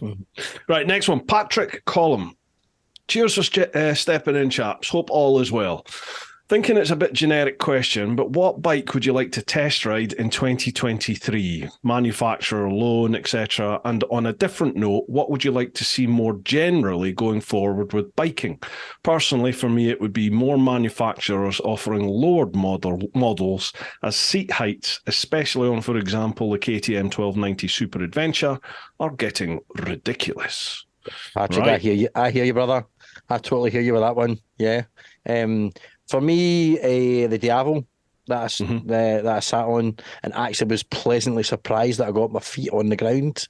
You know, because a lot of these bikes that you don't think look too tall are quite tall, but that I just loved the Ducati. I just sat on it and went, "Oh, hello." Yes, you're very nice. Yeah, I like you, and wasn't too low down. My stomach didn't get in the way too much, so we'll definitely want to get a shot of one of them. Yeah, me too. I've never ridden a Diavel. Yeah, absolutely. So that'd be mine, definitely. In terms of, I love the concept of electric bikes. So to really see some of the manufacturers make a real breakthrough in how the charging can be improved, and I'm kind of hoping that there's something out there. I think it was the Lightning we talked about in our last podcast, and how they've got a charge down to like 10 minutes or something like that to give you like 135 miles, you know, or switchable batteries or something that just, you know, tips the balance to make that type of biking more accessible. Is it the Lightning? Is that their charge time? Was that not based on like a ridiculously high speed charger? It was something like it was a 400 kilowatt charger or something stupid, wasn't it? Yeah. But you know, there's only about 5 from the country.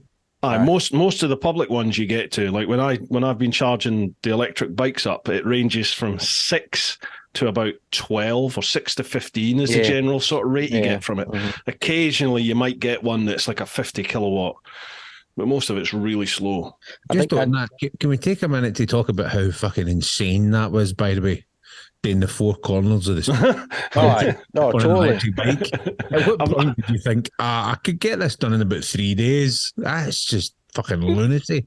Yeah, I mean, well, that's kind of me, to be honest. I'm a very stubborn person that if somebody says you can't do that, or what the hell do you want to do that for, then it sort of makes me go, I'm doing it then. I'm just that sort of person. So the interesting thing was the cost thing.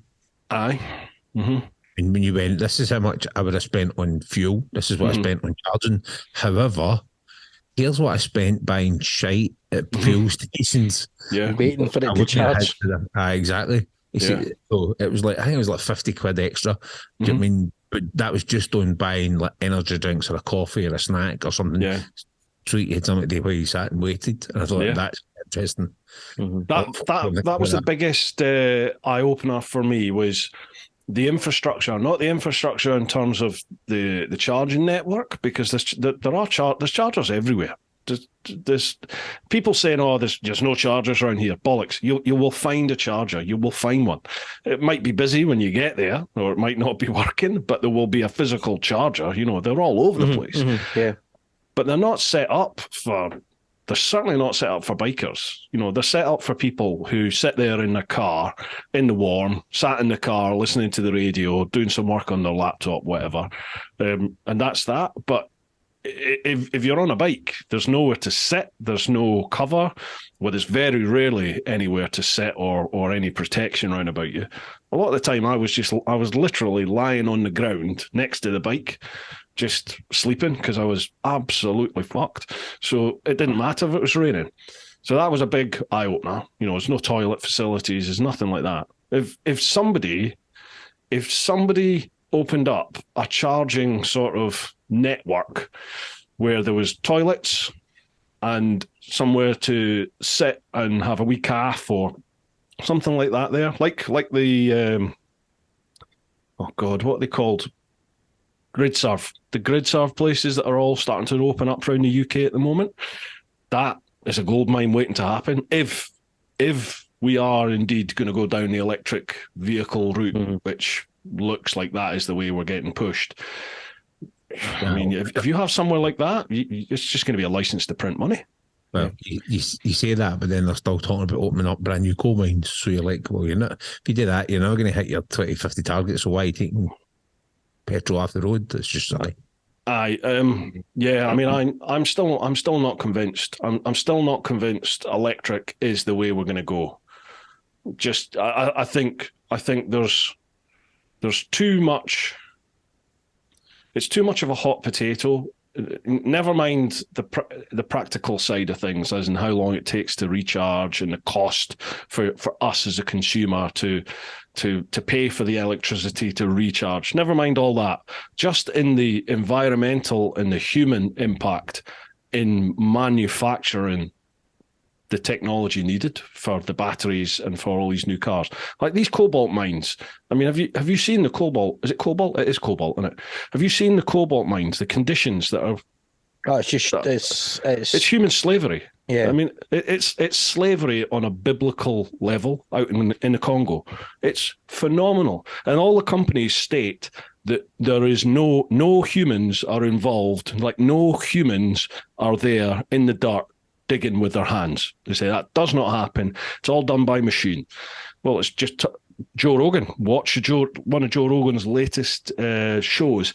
He has this journalist on who's just been investigating this whole thing over the last couple of years, and he's got video footage of it. He's gone to all these mines, and there's like 160,000 people in these big open mines, men, women, children, young kids as young as like 5. They're all in there digging by hand, bringing out all this cobalt for like $2 a day. Shocking. And you're just like, surely that can only be hidden for so long. And I think, now that appears to be coming out into the common ether, that can't be allowed to happen. That's you can't have that. You look at the hullabaloo that happened with the World Cup starting. Right? Because obviously we're building stadiums and it was all slave labour and folk were dying and all that kind of stuff. If it comes out that this is all happening and as it gets more and more well known, folk can really go, well, I'm going to buy an electric car then. Well, are you going to buy an electric car? Because you're just continuing to fund that. Aye. Do you know, as soon as I said it, I realised how ridiculous that was of me to have said, because we are an incredibly fickle species, aren't we? Totally. As you just said, the World Cup. Well, we were all up in arms about it, but how quick was all that forgotten about? How quick was human rights violations in Saudi and everywhere like that? How quickly was it all forgotten about the second that we're going to the World Cup? Yeah, well, maybe not Scotland, obviously, but but you're right. It's just as a case of and and people who did try to raise awareness of it, like your Joe Lycett thing and all that, which was, I mean, whether you think he did the right thing or not, how he did it and all these things, that's for another time and another way to debate about what he did. Aye. But but nobody nobody cared because No. football was on. So Aye. nobody's going to care. The biggest thing that I think at the moment that's slowing down electric cars is because they're fucking expensive, right? For what Price and is practicality. Yeah. yeah, 30 grand for a Nissan Leaf, minimum, or you can get yourself a Corsa for 10. Do you know what I mean? It takes petrol. But, why wouldn't you just, you're right. So yeah, I think it will be covered up for as long as people don't want to see it. Yeah, I think I've said all along actually with electric, and aside of the human violations and everything, the slavery side of things and the working conditions, aside from all that, it's the environmental impact of it, in that we're still using products which have a finite resource, like your cobalts and all these materials that are used in the production of your phones, of your tablets, of the batteries, of everything like that. They're all finite resources. So they're going to run out at some point. Same as fossil fuels are, going to be running out probably within our lifetime, possibly. So then what do we do? So surely the answer is to find a viable alternative, which is completely man-made, and we're not relying on a finite resource. Yep. Is that possible? Who knows? Well, fun enough, I watched Planet of the Apes recently, so yeah, it's that's what's going to happen. The apes will take over. Well, I've always said this: it's cyclical, isn't it? And at some point, I think things will take a bit of a shift. Hopefully, not in our lifetime, though. What about? Sorry, go on. Sorry, go on. I was gonna say, that's the thing, though. But we're of a certain age. Some of us slightly more mature than others. But but in terms of that, we don't. Being fickle creatures, we can power off and say it's not in our lifetime. But I think, well, there's my son. It's definitely going to be it's definitely going to be in his lifetime. Aye. And what are we leaving? What are we leaving for him? And then on the other hand, they go, but that's nice and shiny and goes really fast. So, do you know what I mean? And I'm not trying to be horrible. If you genuinely just when it's easy to forget when something nice is in front of you. It's human nature. It's human nature. Yeah. That shiny carrot gets dangled, and you're like, "Oh, fancy a bit of that." That's better than that other carrot. I'll have that one. Iain's going to get in tweets off a Greta Thunberg shortly. What do you mean? Fuck it, just buy it. Well, it's fine. So it's fine. So I've not got a pizza box with me, so I'm all right. Do you know what I mean?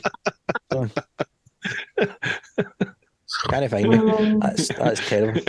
That very good. Very good. One of my most favourite things I've seen in the last few days is that whole Tate thing with Greta Thunberg, and it was just brilliant that it played out the way it did. But whether it's 100% true or whether it's a bit hyped up or whatever, but just the fact that somebody was just that stupid. That fills me with hope. That fills me with hope. So when we talk about people that kind of just go shiny and I'll forget about the bad things like that happen, and it does fill me with hope that the next generation will actually maybe just make that difference that some people aren't prepared to do. There you go. All I'll say is, if you hold that sort of faith in the next generation, do not look at TikTok. Whatever you do. Oh God, no.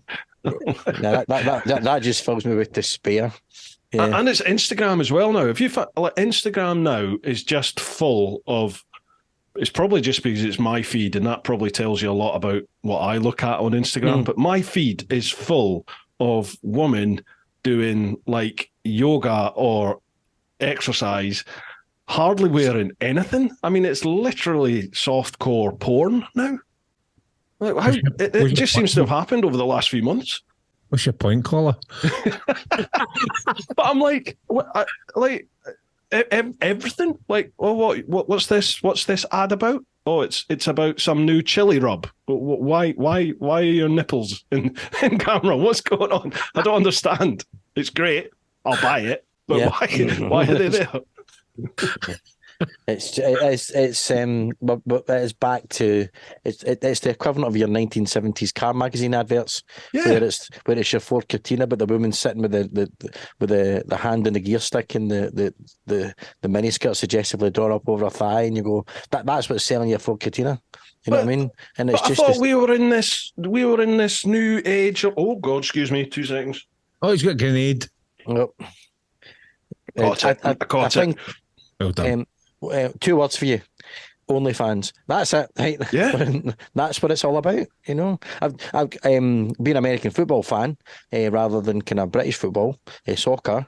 You know, and being a Raiders fan, sadly, you know, people can bemoan It's that not as really much as they American. want. It's not really football, then, is it? But you know, there's a couple of Facebook groups, and there's constantly women appearing. Thanks for letting me join Raider Nation or Raiders Forever or whatever. You know what I mean? And you look at the you know, and clearly they've got very full personalities, these women, and I look at it, and every time you click on the profile picture, you can guarantee they have just joined, and there'll be hundreds of Americans and, you know, Europeans, people all over the world going, oh wow, I'm going to connect with her, and you can guarantee she's probably going to send out some OnlyFans site. Boom. Yeah. So, Yeah. you know, and they've literally joined the day they appear, and then boom, you know, and you're just like, that's you know, And now Ian subscribed to 8,653 OnlyFans pages. I think you'll find that the Raider forums. That's thanks. but We're going to get our subs up by getting our tits out. that's it. So, but to turn around and say we are living in this age where that doesn't happen anymore. No, it does. It absolutely happens.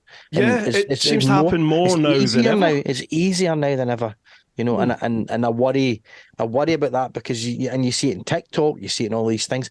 You know, I used to bemoan, Dan, you remember when we worked together in Glasgow, and I'd walk up and down and you'd see these mediocre musicians with their Facebook and their Instagram links busking.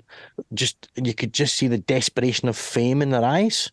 Because it was definitely not in their talent. Do you know what I mean? And yeah, there's the odd person that gets discovered on the streets, but they're talented people who can do this thing. You know, can do it really, really well.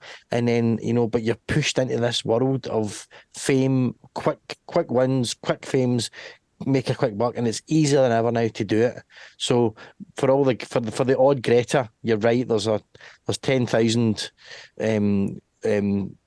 things to turn you into a pessimist, you know, from the one optimistic thing, you know. I think maybe the one difference now though is particularly let's take it from the woman's point of view, in that it's now on their terms, you know, like whereas before maybe they used to say like page 3 and grid girls, probably a bad example actually, grid girls, because I know a lot of grid girls who were and still are up in arms about the whole anti-grid girl thing, because you know they do it because they enjoy it, they're not being forced. But certainly, you know, I think in the days of old, in our generation, the 80s and the 90s, yeah, a lot of women were exploited for sure. However, now, Hands of Terence Lager, perfect example. Yeah, but whereas now it's them that are exploiting themselves. You know, they're the power's there in their hands, isn't it? Because they're creating their own content to promote their own brand, which effectively is, you know, is paying their rent and paying the mortgage or whatever it is, in some cases making them a shit ton of money. So I suppose the power is all there for them now, isn't it? But it is, but it's what isn't. I think, you know, obviously we're talking about motorbikes here. No, what it isn't is the fact that, like YouTube, you know, for every one person on YouTube that's making an absolute fortune, how many people are being exploited by those platforms on the promise of something that's never going to happen for them? Yeah, but I mean, yeah, I think if you start up a YouTube channel thinking that, you know, you're going to be the next Mr. Beast, you're going to be, you know, a YouTube multi-millionaire. If you genuinely believe that,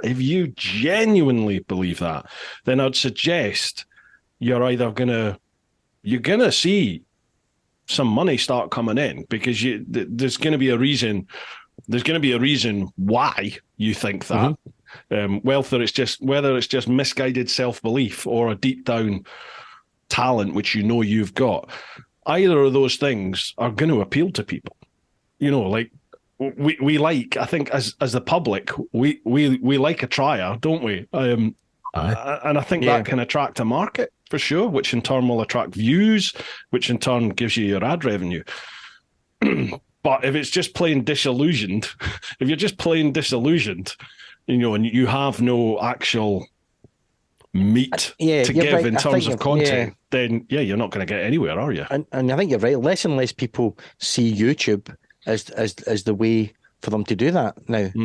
But they do see TikTok and you know and all these kind of things. And then you read all these horror stories about the influencers, and I hate that word, but the who are constantly trying to get things for free, and you read all these kind of stories and things about all this kind of stuff, and that gives you despair, because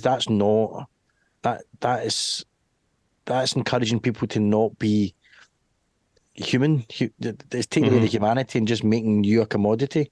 You know. And you're right.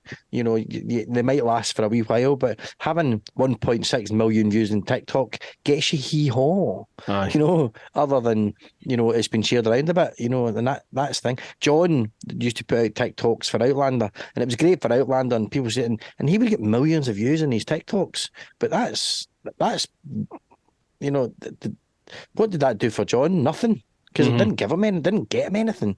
You know, but then John doesn't choose to try and walk into a hotel and say, I constantly get 1.6 million views on TikTok. Get me a free room. John just does it for the joy and the love of life, and just sharing a bit of fun. And if people enjoy it, great. Like we do with our podcast. If people enjoy it, brilliant. And as long as somebody's there to listen to it, great. Whether it's 1 or whether it's 1.6 million. The nice if it was 1.6 million.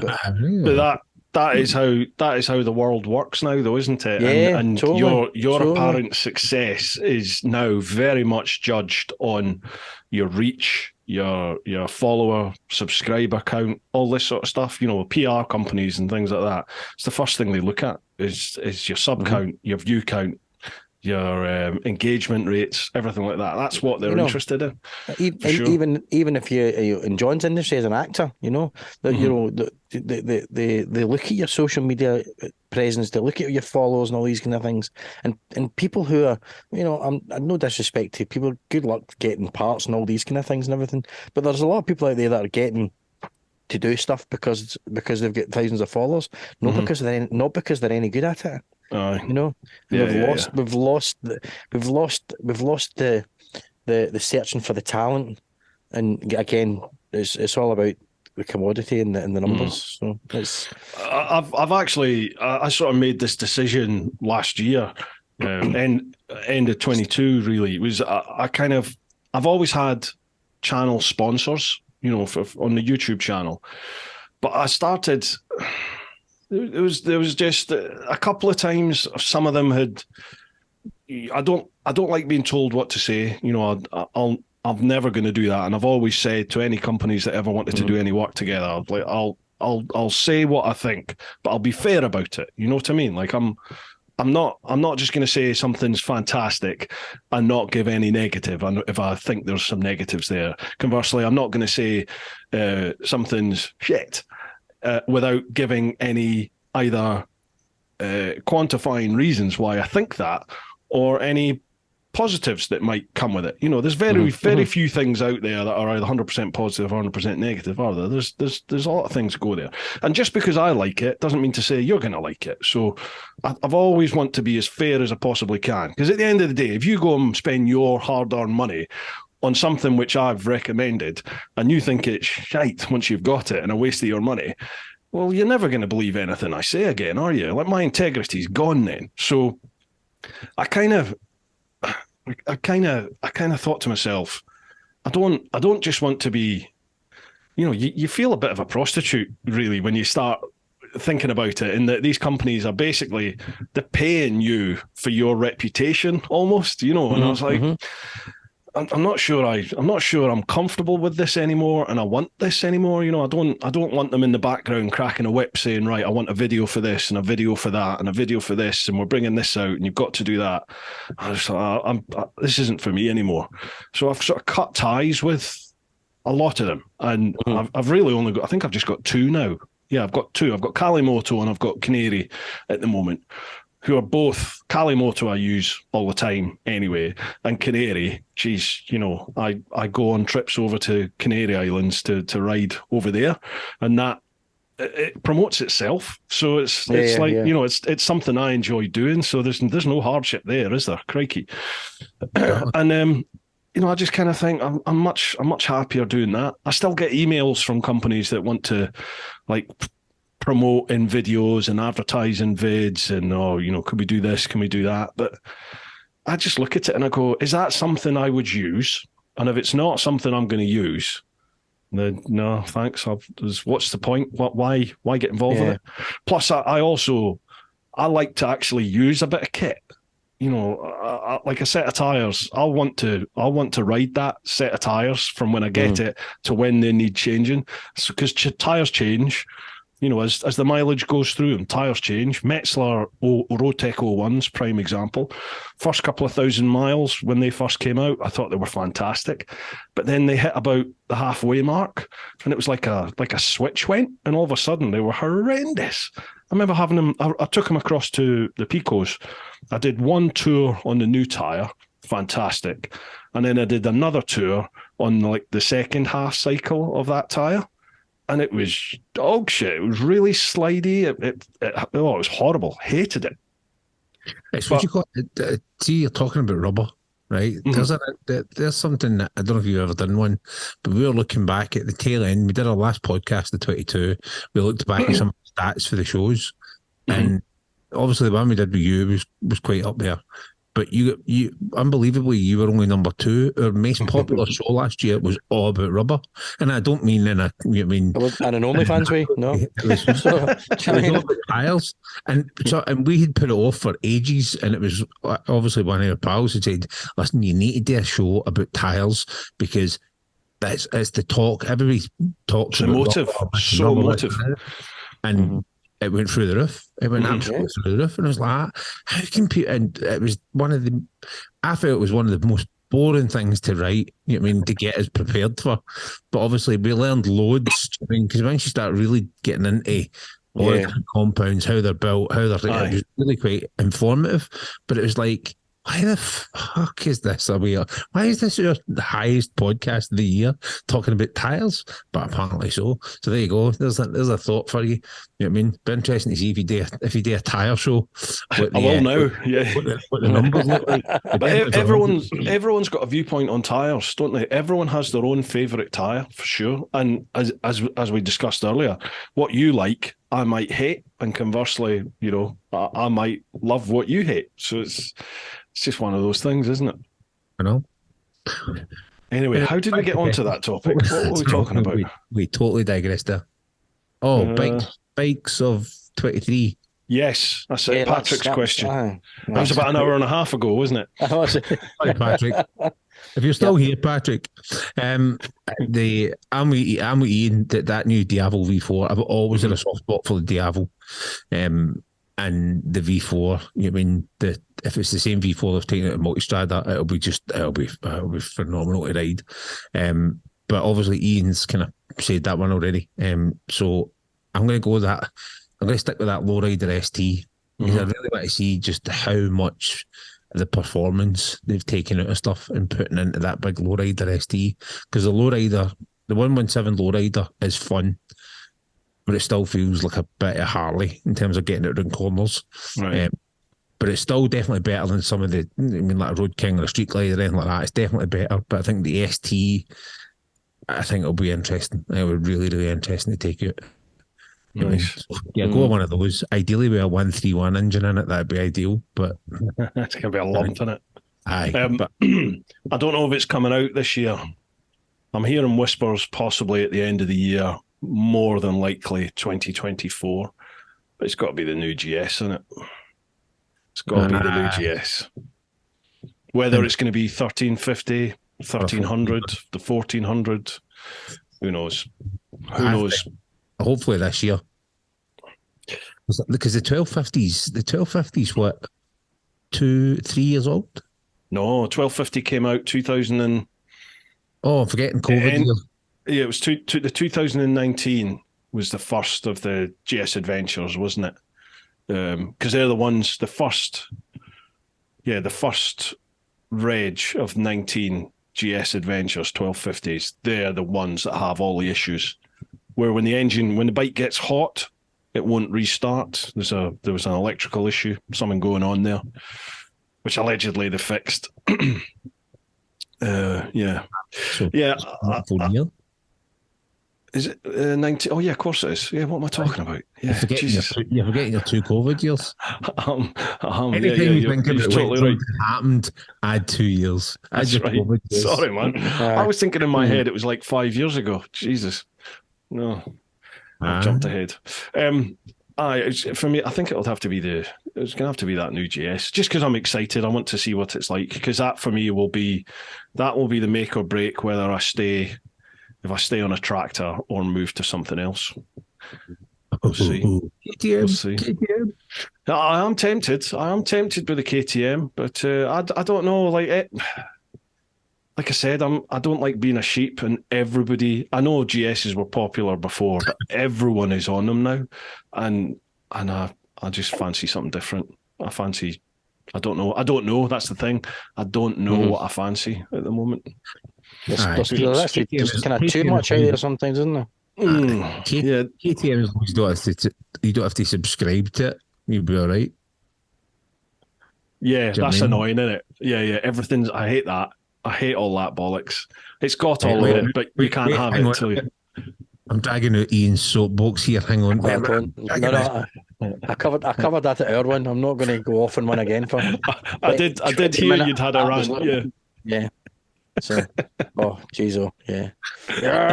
Right, that's it. Say no more. Moving on. Right, Quick, we'll move on. Cheers for that one, Patrick. And with anger, out with love. That's it. Woosa. Next one, Louise Worsfold. Evening all and Happy New Year. How you doing, Louise? One quick question. What's the most important lesson that you've learned since last being on the podcast with Bruce? One lesson for life and one bike related. Ooh. Yeah. Some folk are deep meaningful in this year. Aren't they just? Yeah, I like it. One lesson for the podcast, I think, is not to and as much. Probably quite a good one. That's probably quite good. Just do it. Just get out there and do it. Yeah, just don't. I think. Now that I've said don't and M, all I'm doing is and M, right? But it's make time to do that. You enjoy. I love doing the podcast, so reminding yourself you love doing it, because sometimes you can put it and go, oh, do you know what? I'm really not feeling it all, But actually, once you start, so just do it. I don't want to go all Nike on you, but just do it. That's from a podcast. From a bike perspective, since the last time we were on the podcast, is to not be scared when you've made a mistake and get back up and go on it. Because obviously, I think I'd crashed my Harley at that point the last time we were on, and I was super, super apprehensive about being on that bike again, and I kind of fell out of love with it for a good while, and then something just clicked and went, no, you're in control of the bike. The bike's not in control of you. A bit like obviously when you're talking about your off-roading and stuff, and just reframing my approach to riding that bike again. Was so don't let something like that get back. Reframe. You're in charge, not the bike, and actually I love, apart from this lack of luggage, which is another rant I had on my podcasts. But other than that, then just find the, if something goes about awry, find the love again in the bike, and find why you liked it in the first place. Although, to be fair, I didn't really have that much time. It was only 2 days from getting it, I crashed it. But why did I want that bike in the first place, and rediscover it? And to be fair, if I hadn't rediscovered it, I was ready to get rid of it. absolutely. If it just wasn't going to do it for me, but to just find that spark again, and you are in control of your destiny, not some other thing that's happened to you. There you go. I think you can apply that to just about every single aspect of life, can't you? Yeah, for sure. Absolutely. Yeah. If it's not bringing you any worth, ditch it, get rid of it, move on. Yeah. But don't discard it without making sure that it's the right thing to do. Absolutely. Yeah. Gotcha. We live in a throwaway culture, and that's not just in terms of electronics and food and all these kind of things. It affects our everyday outlook in life, and you see people, relationships breaking down, friendships breaking down, all these things, because people find it easier to throw things away than face working it at it and working at it. I worked at loving that Sportster again, and then the second half of the season, once I got it back, I had a great time, and even when we went up to Tyndrum on it, I mean, I was just having an absolute ball on that bike. As Colin, our friend Como, controversial Colin, was trying to catch up with me on his CBR, and I'm just like, because I just rediscovered the love of that bike again, and I was ready to just go, do you know what, just get rid of it, but actually just, don't live in a throwaway culture, emotionally as well as consumerably, if that's a word. It's been quite a deep one, this, hasn't it? I'm enjoying this. I've enjoyed this. I feel like we should have a button on the soundboard that plays that our tune.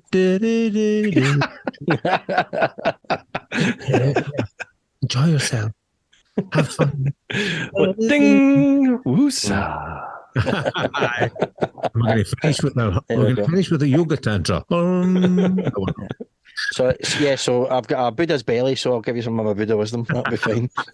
That's it. That's where the saxophone came from. And now it's a quick shout out from this week's sponsor, OnlyFans. OnlyFans, which is make sure that you explore it thoroughly before you decide to throw it away. This is it. Completed it. Second sponsor, Crayola crayons. There you go. Oh my God! Somebody's getting an email for Crayola. Oh wow! Mate. We'd just like to be a part of the show. I think we're going to have. Actually, no, you're all right. I think this podcast, we're probably going to lose a whole load of followers, but we'll probably gain some as well. So we'll probably just tread water on this one. Balance out now. Yeah, definitely. You're still here at this point. Well done. What about yourself, Darren? Now, most important lesson you've learned? I think for the bike, I think it's just take those roads that you've passed by a million times and never took. Aye. Because this year I made a point of going, right, do you know what? I've got a couple of hours, I'm just going to get my Todd and I'm going to just go. And the amount of times I've came across a wee road and wee single track roads, dirt roads, and went, I've seen that road like for years, I wonder where it goes. Fuck it. And then go on it and just see, and have discovered some little cracking technical, wee roads that have got loads of twisties and loads of overhangs, and it's just so much fun. And I think that's the thing, is that whereas before it was just right, I'm going here and I'm going to go from there to there, and I know that I'm going to take this twisty road, I'm going to take the A whatever or the B whatever, and have passed by loads of roads that are in and around where you live, that, you've passed by them a million times. Just look at them and go, bugger it, I'm going to go down that road and see where it goes. What's the worst that can happen? It's a dead end, I turn and come back away. You might get a nice wee picture halfway down that road because there's no one on it. And there's an electrical pylon in the background. You just go for it. Just definitely take them. There's a saying in life I like about that: take the road less travelled. Absolutely. Aye. It's one of the ones I know, because obviously Kalimoto, you stick it on like insanely twisty, and it takes you down some like fucking weird roads. Goat tracks. Yeah. Adds you an extra hour onto where you're going. But see, this year, that's actually been quite fun. Aye. There's a couple of times that you've kind of hit them and you kind of, well, hey, wait a minute, what was that on the road? Don't know what I hit there, who cares? And just obviously be careful who you're out with as well, because I did take a couple of those roads with a mate of ours who rides an MT10, and he was hanging well back, and I'm going, why is he hanging so well back? But obviously the MT10 doesn't like riding on coo shit and all that as much as like the big pan does. So I was like, oh, I better, we'll get onto some normal roads and take it from there. And they need a petrol station every 20 miles. A petrol station every 20 miles. Yeah. He's going to trade up for an electric so that he needs to stop less. I think the other thing, which I don't think so much a life lesson, is again, just if you want to do something, just go and do it. Do you know what I mean? And I know you've talked about this for years, and we're kind of preaching to the converted here. But I think this year especially, we've just kind of went, do you know what? Fuck it, let's just try stuff. Let's just speak to people. Let's just go and sometimes those have been some of the kind of good interactions we've had. Do you know what I mean? Like talking to people that you would never ever talk to before. We've just been out on the road and started talking to people, and you go, wait a minute, and it's just sparked a whole conversation, and then you're off and running. So do that, and don't forget your friends is the other one, because some of the best rides this year have literally been coffee runs. Literally like a 30-minute jaunt along a back road, and it's stop for a coffee and a blether, and then another wee hour and a half taking the long way in to get back to wherever we're going or parting ways. And I've kind of missed those, just mainly focusing on just being it myself. So definitely do more of that, even if it is just I mean, that's one of the things I'm so excited for John passing his test, is being able to just do that with him. Because when Darren and I scoot out together, even if it's going down to Larks or Chips or something like that, it's one of those things where you just go, just a wee evening of just been out and doing that, and you kind of miss it. And it's, I suppose in a way, we're getting a bit melancholy because it's winter and we're not getting out very much anyway, but to just share that, and I've always been a hand solo, as we call it, in terms of riding. I quite like being on my own, but smaller groups or just one or two people, great fun, so much fun. So I know you. Sorry, go on. I'm going to tell you, another thing is that we've done more this year from a podcast perspective, is we've not been as perfectionist this year. Before, we used to take the whole audio in and we used to cut out all the ums and ehs and silences that maybe we thought were a wee bit too long and all that kind of stuff. We cut that out. This year we just kind of went, do you know what, bugger it. Unless there's something that's definitely too controversial that we should take out, which again, we usually say, this is just our opinions. If you don't like it, tough. I mean, but 9 times out of 10, everything just gets left in so that doesn't have to be perfection. Sometimes the non-perfection is actually the funniest bits. Like the difficult second album, me not being able to sling 2 words together for a good, 10 minutes, because the tears, I could barely breathe. The tears were running down my face. I was in hysterics. I actually made for really good content. I had folk messaging us going, oh my God, I nearly wet myself at the fact that you couldn't speak. Do you know what I mean? So, it doesn't have to be perfection. Just, it's a natural conversation, isn't it? That's I found that with some podcasts that you listen to, which are highly produced, you can tell they're highly edited and they're heavily produced. The audio sounds amazing, but you pick up on it, maybe even subliminal, maybe you just notice it, but you can tell it's not a oh God, what's the word I'm looking for? Like a natural conversation. Something about it just puts you almost on edge. It's like, well, something's not right there. But when a conversation is like this, when it's just left, it's just a what's the word I'm looking for? Like I keep wanting to say a biodegradable. It's not biodegradable. It's organic. Organic. That's the word. That's the word I'm looking for. Cheers, that's the one I'm looking for. When it's just like an organic conversation, it's just untouched. Boff, there it is. It's so much. I just think people engage with it a lot more, and it's so much easier to follow and listen to, unless it's like me nasally whining with my man flu. Sorry. Aye. Anyway, yes. Something I wanted to pick up on what you said there, Dan, about, I've been preaching about it. Get out there, live your life, blah, blah, blah, blah, blah. I still have to remind myself of that all the time, because I get wrapped up in my own shite and forget, this message that changed my life. I forget it, and sometimes my wife has to turn around to me and go, hang on, what about live your life? You haven't been out on a bike for months. She's like, get out, go and ride somewhere, go and do something. And that's definitely something I need to watch more, because I will just sit in my office and I'll edit. And the longer I just sit in the office and edit and do my podcasts, I sort of withdraw, because I'm perfectly happy on my own. I'm perfectly happy in my own sort of space. Although I love getting out and meeting people and being like the social butterfly. I love doing all that. But I can also quite happily just sit in a wee dark office for months just by myself and never go outside. No problem. And the more I do that, the sort of less appealing going outside is. It's really weird. Like I then have to force myself out and go out and meet people again, where I go, oh yeah, this is what I like doing. I like doing this. It is weird. Yeah, my wife has to keep reminding me of that as well. I'm the exact same. You get into a kind of comfort zone where you don't have to. It's just easy and for you, but actually you forget about all the other stuff that actually brings you joy.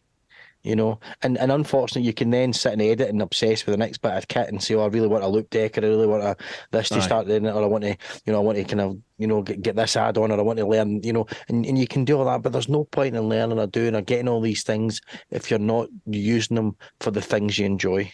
100%. So right back at the start when what we're talking about, it's about just remind yourself, we've only got so many trips around the sun, so don't be stuck in a hole. Go and smile at the sun every time you pass it. That's love it. Love that. Do you find though, Bruce, that see that time you go, do you know what? I've got a couple of hours to kill. I'm going to get on the bike, and you go, and I'm not filming anything. I'm just leaving the cameras here. I'm not going to worry about changing batteries and SD cards and whatever. I'm just going to go out and enjoy. Do you not find those runs are actually really, really enjoyable? You get in the zone, you just totally are lit. Is that you can literally see everything coming, everything goes right, your lines are perfect. You couldn't have rode that any better. And I think it's because you're not then thinking about, oh, I need to look at this and I need to look at that, and look at that out there, and I need to keep talking. And some of them this year has been brilliant. I've only done one that I can think of in the last few years where I've gone out and I've not filmed anything. And that was, I was out with Mr. Fish, John, official Mr. Fish. He's a YouTuber. And my mate Martin, the one-legged pirate.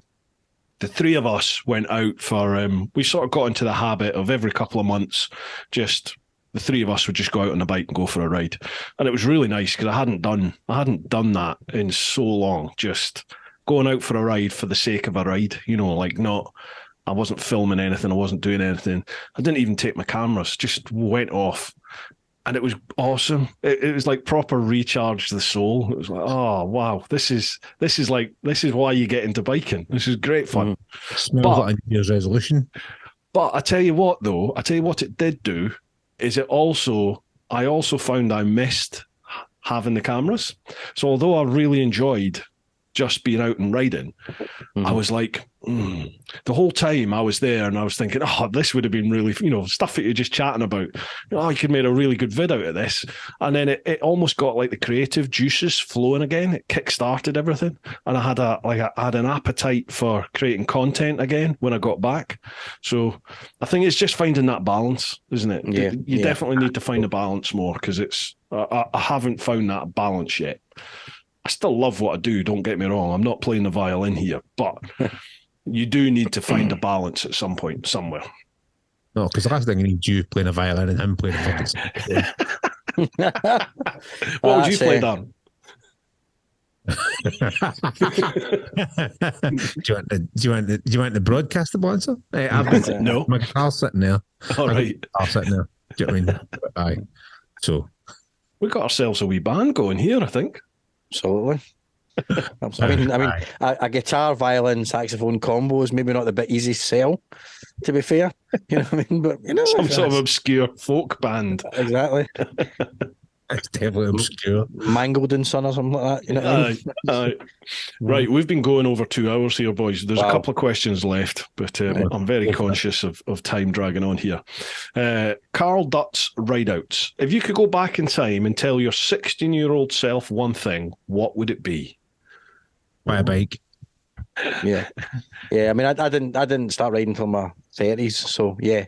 Same. Do it now. Do it there. Just go out and get your bike. You know, or do a couple of years of driving your car and then get a bike. Get the road sense and then get a bike. Yeah. I think I'd kill myself. I think if I was to have jumped on a bike, I know what I was like in a car, and I was too fast a driver in a car, and I think if I'd got on a motorbike, I'd have probably. I felt invincible at 34, 35 years of age. I think it's 16, 17, 18. I think I'd probably kill myself. I think for me at 16, it would have been, I was all about rugby in those days. I was right into my rugby. And I wish I didn't give up. I gave up. And I was just at the point of I'd had a trial for Scotland at under 18 or under 19, and I sort of gave up. I didn't make it. I didn't make the first squad, and I just sort of gave up after that. And I wish I'd stuck at it. You know, that's one little. I don't like to have regrets in life, but that's one little thing that I'm just like, if only, what would have happened? I wonder what would have happened. Could you have done it? You know. Yeah. So, do you know think though that if you were to go back and say to yourself, right, stick in, you know what I mean, stick in, it'll be, you're not going to get that first team trial, but something else will just stick in. Do you know then think that you might know around the world, you might know Nicky, you might Mrs. Teapot, you might not have done, you might not have done that. You wouldn't have been sitting here talking shite, drinking beer with us. Do you know what I mean? For all. I don't know if that's a good thing or a bad thing, but you know what I mean, all the kind of things that have led up to that, you might never have done. You know what I mean? That's fair, that's why I often don't like to have regrets, because I think your life's path is your life's path, and it's brought you to where you currently are, and where you currently are is not necessarily where you're going to stay. It's not necessarily where you're destined to be for forever. Do you know what I mean? It's like. Everyone's on a wee journey here, aren't we? And it's only over when you give up. So you just keep. If you're not happy with what you're doing, identify what you need to change, make the changes, and go for it. And that's kind of it, isn't it? Ian, what would you have done at 16? I'd probably just said, well, I think I'd probably just said, you know, in a couple of years' time, when that girl dumps you, don't walk 2 miles and stand at the deli counter, you know, with tears and snotters, asking for her back. Save yourself a whole lot of hassle. Do you know what I mean? Save yourself a whole lot of hassle. If you're going to the deli, at least pick yourself up a wee Portuguese custard tart to keep you going on the way home. I think probably. What was her name? The Portuguese custard tart. The Portuguese custard tart, yeah. I couldn't possibly say. But and I've got a funny feeling that Jennifer Cow will never listen to this podcast, so I think I'm pretty safe with that one. You know what I mean? Mate, how random would that be if you got a little message? I know. Hi, Ian. Absolutely bizarre, wouldn't it? Hi, how you doing?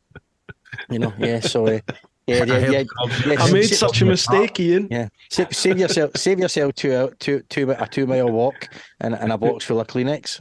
You know, use that box full of Kleenex or something else. You know what I mean? Jennifer who? Yeah, exactly. Well, Carl, I'm not sure if that was the in-depth question that you wanted. There you go. No, there you go. So, all good. You'll never find that was a maiden name. So, and just so that Carl doesn't waste 2 hours of his life trying to.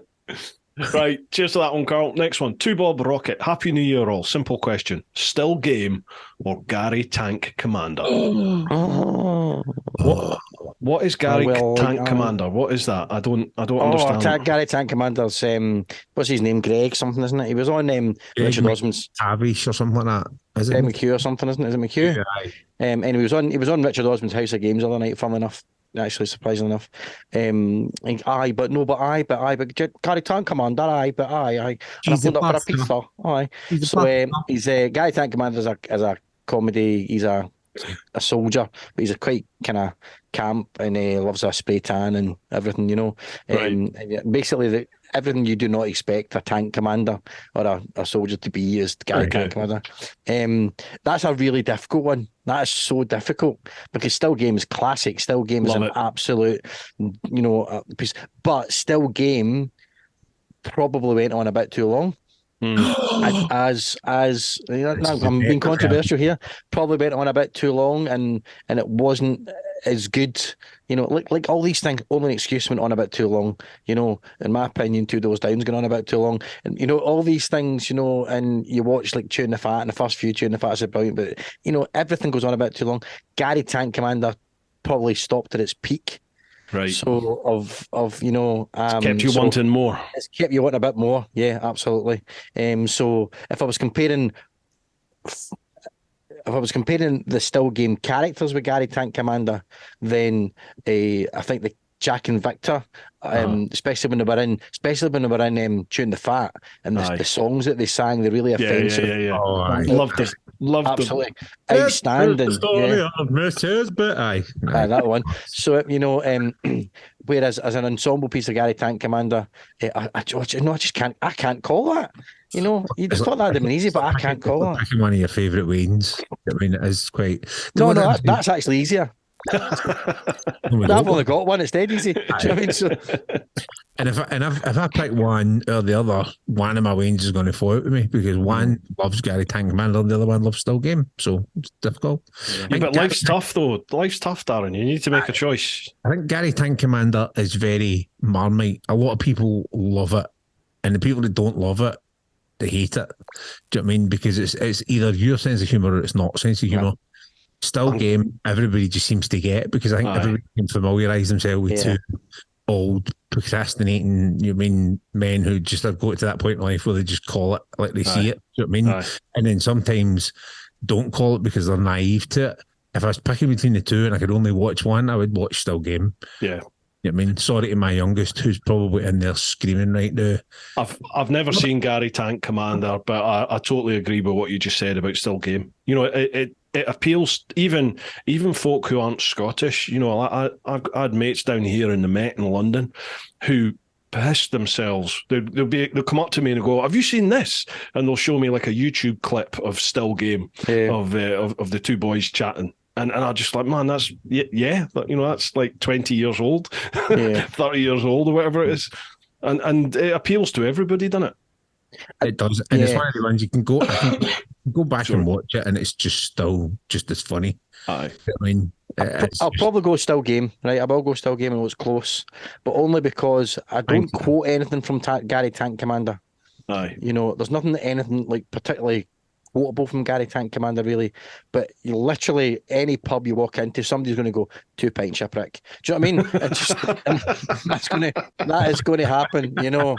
And especially about the insults that they always gave to Bobby the Barman, probably always, that was worth watching the whole show just for that moment when they walked in. And hit them with the whatever what the next insult's going to be. The one right now, because obviously the weather's been a bit like frozen. You know what I mean, we've been taking when we go to take the dogs out. You know what I mean, no we as in me and Ian. Do you know what I mean, me and the wife. We'll go right. Remember and put your Timson 1999s on your permit. Do you know what I mean? So that you don't go in your arse. Do you know what I mean? Because in that game, it's Still Game. So aye. Brilliant. I think they pushed the boat. I think they pushed the luck a bit trying to sell whiskey. I'm being honest. You know what I mean? You know what? Everybody's doing it. Sam Hume's got his thing. Jack and Victor got their thing now. It's the thing to do now. Get in touch with it, Totally. Everyone's at it. Yeah, absolutely. Yeah, somehow. With Teapot whiskey? No, I won't do that. Although, never say never. What we could. We'll work together. I'll brew the beer, Teapot Brew. You know what I mean? Your beer's actually quite good. Is it? Yeah, his beer's quite good. Not made one for a while, but I've got ingredients in just now for a probably a kind of coffee stout, coffee porter. I think. Let's do it. Let's do it. Let's do it. We'll send you some down. Right, you're on. We'll do some marketing. That's it. Sponsored by. Cubble Brewing Company. So my Sponsored mate and by I, my mate Crayola. Scubby. What's that? Sponsored by Crayola. Sponsored by Crayola. Oh, Crayola brew. You Put in a, know br- what? put it in a It brown definitely bottle. will be Crayola, won't it? It Aye, will be. the brown bottle that never ends. Do you know what I mean? I'm seeing the artwork now. Yeah. There we go. So, Right. yes. Last question on There we go. Patreon. Stu Lawton. Evening all. Happy New Year, etc., Happy New etc. Year, Stu. Happy New Year, Stu. Listening to your last podcast of 2022, it's apparent you like to share your singing voice with others. Are you planning on getting any lessons in 23? Sorry, I couldn't resist. Who was singing? Oh, we do it all the time. I was saying all the time. Yeah, Do it all the time. The last one was the Spice Girls. it was. Yeah. We just got an impromptu chorus of two becomes one. Go on in. I don't know how that started actually.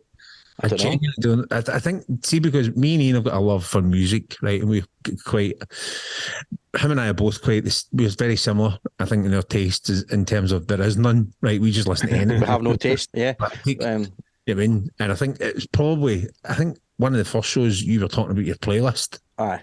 And it was like 1 minute it had this on it, and next minute it had something like completely random. I think I went from something like Tom Waits, some classic Tom Waits, to Rick Astley. And then, you know what I mean? So, you know, and then possibly a wee bit of jazz, and, you know, it's just tunes that you wouldn't turn off if they come on. Yeah. That's the word, and, eclectic. You know, and I think it's such a pain in the neck to change music when you're on the bike, right? When you're listening to the bike. So I had to really think of tunes that there's no theme or anything, but it's just, you know, that if it comes up on the radio, you don't turn it off. Aye. And and the pictures. Now, some of the tunes, obviously, Darren was like, what? You know, but you really turn it off. Rick Astley on a motorbike, seriously. Any offence, Rick, if you're listening. No. You know what I mean? But you know what I mean? Exactly. So, you know. But did you start singing along? Bet you would. I bet you would. Of course you would. Did you put your handbag down to dance around about it when you were on the bike listening to Rick Astley? What the fuck? You know what I mean? But I've had 29 years of presenting and performing karaoke, right? So my voice will never get any better. So I've got no intention of taking lessons. That what you hear is what you get, you know. And some people say it's good, other people walk out the pub in despair. But it's, you know, it's stood me well for 29 years. But yeah, but that's songs that I know I can sing. Not necessarily the Spice Girls. It's maybe slightly out with my technical ability, as I have some, and they don't. You know, what is your song?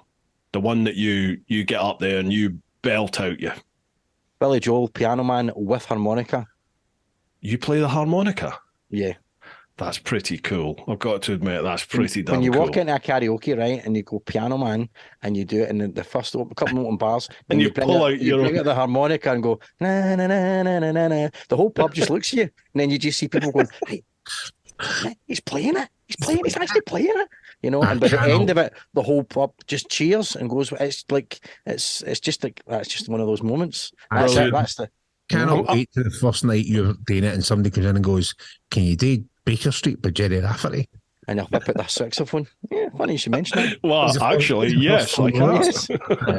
So I do that, and then there's a couple of other songs like "Can't Heat Work Together." I'll play the blues harmonica solo in the middle of that and stuff like that. So basically, karaoke just lets me show off. So that's, you know, that's what I'm deeply envious of people like you with talent. I wish I had a talent for something. I haven't played it yet, though. That's a good point. I'm taking his word for it. To be fair, because you're playing a harmonica, you can get away with sounding crap singing because nobody cares by that point, and they're just impressed. You know, you can play the harmonica. He's playing the mouth organ. But I will present. I will sing anything if I know it. I'll sing it for people, whether I like it or not. You know, so there's the pub I usually do on a Saturday sometimes in Glasgow. There's a wee woman that always says, "Can you sing me Elvis? Can you sing me Michael Bublé? And can you do Piano Man?" So that's the three songs that she wants to hear. I'm an Elvis one, which is usually I Just Can't Help Believing. Then it's Michael Bublé, which is probably going to be Lost, or Home, and then and then obviously Piano Man. But I'll wait till the pub's full so that I get that full impact of impressive people. You know what I mean? It's terrible. So just here you go, massage. You know what I mean? So Mate, why not? If I go You can do anywhere, it. Why not? if I go anywhere, it's always to hand a harmonica. So if I go anywhere, I take it with me just in case it's a karaoke. And when I went to Ireland, a couple of months ago to visit my brother, we ended up in a pub and they decided to fire up the karaoke. Had the harmonica with me, and now every time my brother goes into the pub, they go, "You come up to sing, David. It's just a shame your brother's not here." He's raging. You know what I mean? It's brilliant. So you're good, David, but wish your brother was here. I'm like, yeah, that's what you want. Brilliant. You can't compete with that, can you? No, you cannot compete. Your brother's going to move now because he's local. He's shamed that he's on local. I know. He's like, again. His nickname was Karaoke Dave right up until the day I popped in. Do you know what I mean? Now he's just Dave again. I knew he walks at the door and they all go like that and lean out the back to see. Yeah. He's not with him. No, okay. Never mind. We'll make do with that's life. That's fine. Okay. Just turn that off now. He's finished. That's him, man. Just turn it off. Right, last one from Stu. He's got, on a more serious note, do you have any big plans for the podcast in 2023? I think we kind of said about that at the start, getting on more bikes, and you know the new stuff and everything's great, but I think we want to try and get on some more bikes and give some real average biker opinions, actual real, you know, what it was actually like to be on these beasts, rather than talking about them in the news, but actually getting a chance to be on them and spend some time enjoying that, and hopefully getting some more kind of video content and stuff out along with it, you know, as well. Because Darren's girl said she's doing a lot of our social stuff now, and she's actually going to be working with me in a couple of weddings and things, which is really cool, doing the videos and stuff with me. Oh, nice. So we'll be we'll be using those talents and skills a bit more, hopefully. Nice one. I hope that's what you're expecting, Dan, because that's what I'm expecting.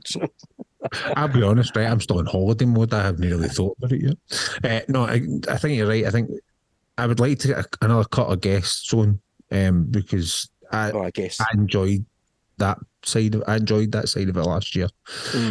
But definitely getting on some of the new bikes. We talked about obviously the Diavo, and we're lucky enough there's a Ducati dealership that's quite close to us, and we know a couple of folk that work there, so we should be fairly set. Means we don't have to go trying to chase like Ducati UK or whoever it may be. So that rigmarole, especially when we're up here. But I think there's another couple I think we'd like to go. That would go through to Indian, and then Suzuki for some reason. I'm desperate to try that 1050 DE because I sit on it at Birmingham and it's super comfy.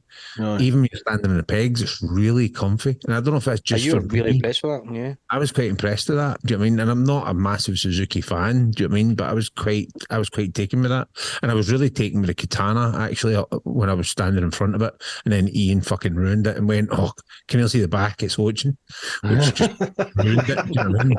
That was awful. I was just smitten with the front. I love that, the fact that they've kept it looking the way it did back in the 80s. Do you know what I mean? It's never done it for me, that bike. Never. It's just something different. But then I can't talk. Do you know what I mean? I'm driving a Mack truck, for fuck's sake. Do you know what I mean? So, yeah. I like square headlights, apparently. I always think with Suzuki, it's a shame. There's Suzuki are a brand that are they're just overlooked by so many of us, aren't there? Like I think when you chat to anybody about Suzuki bikes, everyone realizes that you get a lot of bike for the money with a Suzuki. Yeah. Do you know what I mean? Like, they never really produce a bad bike, do they? You know, there's always a lot there, and it's always very good. It never excels, but it's always very good. It does it. But people just seem to overlook it.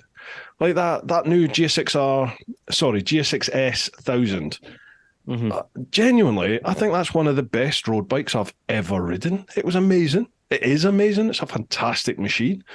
But does it get the accolades and the sales that it warrants? No. It's okay. Looks probably hold it back quite considerably there. A lot of people don't like that headlight arrangement, but it's a fantastic bike to ride. It's genuinely really, really good. And it's one of those ones. Suzuki have been going for You know what I mean? Years. Years. Do you know what I mean? Decades. And they were, I mean, they were one of the big, you know what I mean, you had Honda, you had Suzuki, and you had Yamaha, and they were the big three, do you know what I mean, for a long, long time. And for whatever reason, you're right, folk just seem to forget about Suzuki. And again, we'd stumbled by the stall, and I was like, I says, that 1050 is actually quite nice. Do you know what I mean? I think it was in yellow, which kind of helped, you know what I mean? Because we do like a bit of a yellow bike. I'm going to caveat that, Ian, a spoiler for the next show, but the new Pan America is out in yellow. It's Hodgin. I've seen it, and I've gone off yellow bikes. But I had a sit on at that point, and I was like that. I says to Ian, this is super comfy. And I stood up on the pegs, and I was like, Christ, it's just as comfy standing up. Oh, I need to get a shot in this. I need to get a wee shot in this. Do you know what I mean? My very first bike was a Suzuki, because back in, that was 2004, and it was like, you either went to Honda, Suzuki, or Yamaha. That was it. You know, that was the three, as you say. And, you know, for the money, brand new GSXF, so it was essentially just your Bandit with a fairing on it. Do you know what I mean? But and it was like less than $4,000 for a brand new bike, you know, straight out the factory, picked up in Cooper, rode it home, you know, and it was like, it just, I will always have a soft spot for Suzuki, but also the image is the commuter's bike, the kind of the one that everyone kind of, it's just there in the background. It's a bit of a kind of, you know, it's a reliable old man kind of thing, you know. You know, I mean, you see bandits, you know, that are 3,000 years old, still rattling about, you know. Great bike, great fun. Great bike, great fun, yeah, absolutely. You know, when somebody ran into my bike, my Suzuki, and I had a Bandit on loan, I loved it. I absolutely loved it. You just jumped on it and you could just scoot about with it and everything. But just wring its neck and have great fun on it, couldn't you? You know, it just doesn't set the world on fire when somebody rides by you in one. You know, Hayabusas, you know, from a technical perspective, you know, fast as, you know, especially before they put all the safety features in, you know, when it was just pure power, you know, but big ugly buggers, you know what I mean? You know, and you're never going to get used that unless you go to the Autobahn or go on track. You know, why would you spend all that money to buy a Busa and then take it on the track and potentially win it? But then the new one, that new Hayabusa, I took that out a couple of years ago, and it definitely, I mean, I think across the range of all Suzukis that I've ridden within the last few years, they all seem to have much more usable power now. You know, like a Suzuki inline 4 engine, the Gixxer, perfect example, did nothing till you got to like 8,000-9,000 revs, and then all of a sudden it was just off it went. You used to have to ride the Gixxers in second gear all the time. You know, you do 100 mile an hour in second gear, no problem. It was, and the old Busas were like that, weren't they? They did nothing until you needed to get the revs up, and then there was that insane power. But the new one just seemed to be much more, maybe I changed as a rider, I don't know, but it just felt like it was much more usable on the road. And I actually really liked it. I didn't like the first Busa when I tried it, but that latest one, it was brilliant. Really enjoyed it. I think the first time we saw one was right back at the kind of early start of the season last year, wasn't it? And we had went to there's a dealership in and around where we are called West Coast, and they're Harley and Triumph, right? And they decided that what Glasgow was missing was like a bike night, and that's in terms of anybody could turn up. It didn't have to be Harley, it didn't have to be Triumph, it could be anything you liked. You could turn up, right? Didn't matter. They put music on, and it was all free to get in. Obviously, the snack van thing there, like a truck wagon, if you want to eat stuff and whatever. And it was just they kept the shop open if you want to buy a t-shirt or that kind of thing. But you know, but there's a whole group of people there with different bikes chatting away. You met a whole load of different people at different things. I think that first day was like a 1926 Indian sitting. Somebody brought next to Hayabusa, a brand spanking new Hayabusa. I mean, it still had the wee fucking rubber pellets on the tyres. Crowds, How brand new it was, do you know what I mean? And it was like, where else can you go and see a brand new Busa sitting next to a 1929 or 1926 Indian that's pissing oil all over the I mean? But apparently the guy in the Indian, he rode that nearly every day. Wow. Like, fair play. Do you know what I mean? But it was literally a bicycle with an engine sitting inside it, you know what I mean? But it was quite cool. But Have you ever ridden any of the old classic bikes? I took out was it a 1930 odd one, a 1940 and a 1950. I had a BSA, a Francis Barnett. I can't remember what the other one was. My mate, him and his dad have reconditioned, rebuilt 3 classic bikes. And I tell you what, they were great fun to ride. Great, really temperamental. They live and they breathe. But yeah, I've really enjoyed it. Really enjoyed it. I bet you they bikes have got character. Oh, aye, totally. I bet it is just total character. Do you know what I mean? And they don't feel as alien as I thought they would. You know, I thought it would be a totally different riding experience to riding the modern bikes. And in a way, yeah, of course they are. You know, there's no ABS, there's no slipper clutches, you haven't got the same level of power, there's none of that.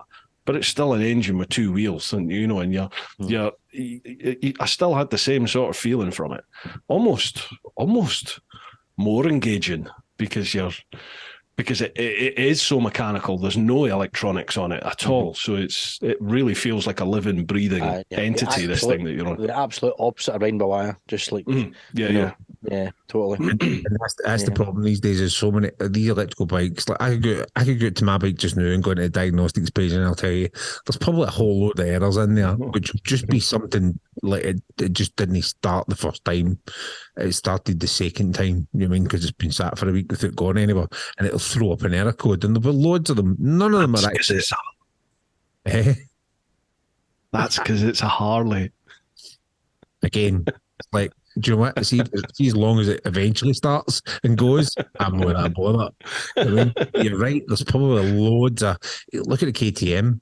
Do you know what I mean? Character. It's millennial character. But you look at that KTM, you look at the electrical problems that KTMs have had. Do you know what I mean? Yeah. I know you've had bother with them. I know there's one of the guys who's I ride with the IAM guys. He's got one, and it was just a random battery issue. Yeah. And then started throwing up errors about kickstand and all sorts. And all it was it was a wee tiny battery. Aye. And he had a spare one in his box, and he just took it and he swapped it out. The bike was like, that's fine, right, let's go. Yeah. That, you mean, causes a whole rake of problems. You think, oh, the bike's totally fucked. No, it's just a wee tiny battery placed, and the bike's fine. You go. Do you know, every KTM I've had as a loan bike, bear in mind these come from KTM UK themselves, every single one has had an electrical issue on it. And the Super Duke, the bike I totally fell in love with, that had a proper mechanical issue. It just dumped all its fluids on the ground. But I still love them. I still love the KTMs. You know, like that is the bike that puts a smile on my face when I think about riding it. But I wouldn't own one at the moment purely because of those issues. And even if that is it's just a wee battery that needs changing, for peace of mind, when I get those error codes, I'm still going to have to take that back to the dealership. And I haven't got a decent KTM dealership near me that I'd be happy to take my bike to. So, you know, for now. That's the thing. We're the same. I think you need is KTM's Perth. For us. Aye. Which again, it's only an hour and 20 minutes or so on the road. Do you know what I mean? And it's an all right wee run, even going straight up the motorway. It's an all right wee run. It's a huge factor on what bike you're going to go for. You know, I mean, the Indian, we've not got an Indian dealership in the west of Scotland. So it's have you not? No, you got to go through Edinburgh for that. So wow, you know, so even just that would say, well, do you know what? I'm not going to bother looking at Indians because I don't want to have that level of hassle if something goes wrong. You know, West Coast just up the road, they're doing Triumphs and they're doing Harleys. So probably if I was going from 2 down to 1, it'd be a new Harley or a new Triumph because of the. But there's the Ducati, of course, the Apple. But but one of those ones, something that's near me, just so that you could, because as you say, you want to trust where it's going. Aye. you know, and trust they'll get there. This is the thing. You look think about. I mean, I'm not going to get all patriotic, but Glasgow's the outside of London. Take London aside, Glasgow's by area and stuff is the biggest city in the UK. Right, Is you it? take London into the equation. It's massive. Once you add Greater Glasgow in, yeah. Aye, right. And yet in Glasgow, you've got Honda, Triumph, Harley Davidson, Ducati. That's it. Really? If you want to go Yamaha, you need to go about 30 miles down to the west coast, heading towards the seaside. If you Really? if Edinburgh's got Suzuki and no, you got a Royal Enfield here as well, sorry. Edinburgh's got Triumph, Harley, it's got Indian, it's got Suzuki. BMW. Yes, and there's a BMW in East Kilbride, so that's your closest to Glasgow, isn't it? But you're still out with Glasgow. Oh no, they've moved now. Sorry, they've moved. They're up in Port Glasgow now, so they've moved. But then That's Edinburgh's only 40 mile away from Glasgow, isn't it? It's not far. but it's Edinburgh. Well, it's the other end of the country, Yeah, It's exactly. Edinburgh. Yeah. but it's still 40 miles. It's Edinburgh. You know what I mean? I just had to go almost 2 hours. Well, it's about an hour and 35 minutes to get my bike serviced. Bloody down near Brighton was there is a closer BMW, but I'm not happy with the service you get there. So I'd rather go further and and get good quality service. I think I might know the one you're talking about. Yeah, there'll be a lot of people probably know the one I'm talking about, but I've just not been impressed. It's changed hands recently, and I'm just not been impressed with it. I think we are being a bit. You know what I mean? Again, it's one of those ones. I think you kind of go. It's probably back to that whole millennial. You know what I mean? The way that times are at the minute, we kind of want stuff now. Do you know what I mean? So we want everything just kind of at hand, just so we can go and it's there. And you know what I mean, you forget if you go back, you know what I mean, 10, 15 years, probably half of them that were there now aren't even there. So maybe we should just stop procrastinating a bit. But I'll happily travel a greater distance to get a better customer service. You know, even if I do have there's bike dealerships in Maidstone right here, but I won't go there because I've not had great customer service when I've been in the shop. So I'm not going to give them any more of my money, and I'm certainly not going to trust them with any of my bikes. Do you know what I mean? So I'd much rather go somewhere where I've had a good experience and I feel like I've been treated like a valued customer. I'll quite happily go there and give them my repeat custom because, well, why wouldn't I? You know what I mean? Especially think of the money you're paying nowadays for brand new bikes, especially the bikes that we're all riding and talking about. Do you know what I mean? We're talking not kicking the arse off £20,000, which is a Easy, lot of money for a new bike. Do you know what I mean? So why should you not expect the best customer service? Absolutely, totally. Right, gents. That is, excuse me, sorry, but that is over 2 hours. In fact, that's 2 hours 40 minutes we've been chatting. I was thinking I was going to keep this to a 2 hour limit on this one. Not a chance. We still have a question over on Instagram, but I'm looking at it, and that is going to be one which we would talk at least for another half an hour on, I think. So how about we call it quits for this evening, and I would love to get you back on again at some point in 2023. Anytime. How does that sound? Again, it was just, would you call it? I know we talked and you'd said about coming back on, we were delighted and we're like, aye, that's fine. Happy days, enjoyed ourselves the last time. So, and then the fact that you were in a bit of a pickle, you know what I mean, happy to help I appreciate you helping me out. Thank you very much. Appreciate it. No problem. Vanessa, if you're listening, you as all beer. Yeah, exactly. Aye, but you did get out of the poo question from Mark Fulcher. I can't believe he was going to ask that. That was question of the night, if you ask me. I think it is Crayola. A Crayola. It's created a new line of t-shirts. Love it. A thin brown line of t-shirts. Very good. Very good. Oh, I could do it from the thin blue to the. Love it. Love it. There you go. That's it. You can tell you're the creative here, Ian. I like it. Right, gents, please, I'll open the floor up to you. Please plug the podcast. Anything that you any shout outs you want to give, feel free. The stage is yours. When you go, Ian. Average Bikers in a Cave podcast, please look us up, sign up, subscribe, listen to us. If you've enjoyed our chit chat here, there's way more of that shite over when we talk. So, you know what I mean? Please do come on, listen, and every now and again you get one of my epic rants, which is always just a joy to behold. So please, I'm sure all the links and everything will be sitting around. Absolutely. Many places to click and point at and copy into your browser bar. So click, point, and copy wherever you want to click, point, and copy to, and hopefully get some joy out of listening to this podcast and also the 30 odd that we've got sitting in as a back catalogue currently. So please do. Thank you. And again, we tend not to deviate as much, you know what I mean, on a rain show, but I don't know, for whatever reason tonight we just have deviated quite a bit, but it's still the same level of Crayola that we talk about on our show. So exactly.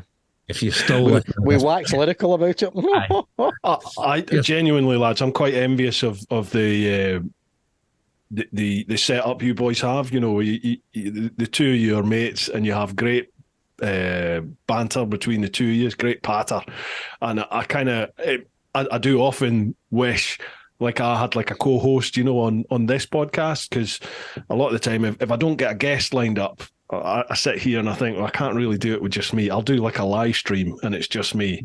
But it'd be nice to have, you know, somebody else there to batter the conversation off of. And the live streams move that quick. Do you know what I mean? Because I've tuned out for the live stream and it's just like, and the question, and folk are just firing stuff on, and then people start talking to each other on it, and you're going, for fuck's sake. And it's just, it's just crazy. It is nuts. It is nuts. But yeah, folks, if you've enjoyed the patter tonight, then make sure you check out Average Bikers in a Cave. As Ian said, check out the show notes if you listen to the podcast, or if you're watching the vid, have a look at the vid description. There'll be links there for them there. So make sure you give them a like, a follow, subscribe, all of the above.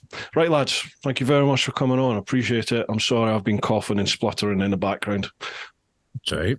It's been an absolute pleasure. And looking I forward don't to... think you can get man flu down Zoom, can you? We'll find out. We'll find out. Right, look after yourselves, guys. All right. Thanks again for coming on. Cheers. Thank you, man. Hope you've enjoyed this one, folks. Keep doing your thing. Get on out there whenever you can. Look after those that you love. But most importantly, live your life. Woo-ha! Cheers, boys. Nice one.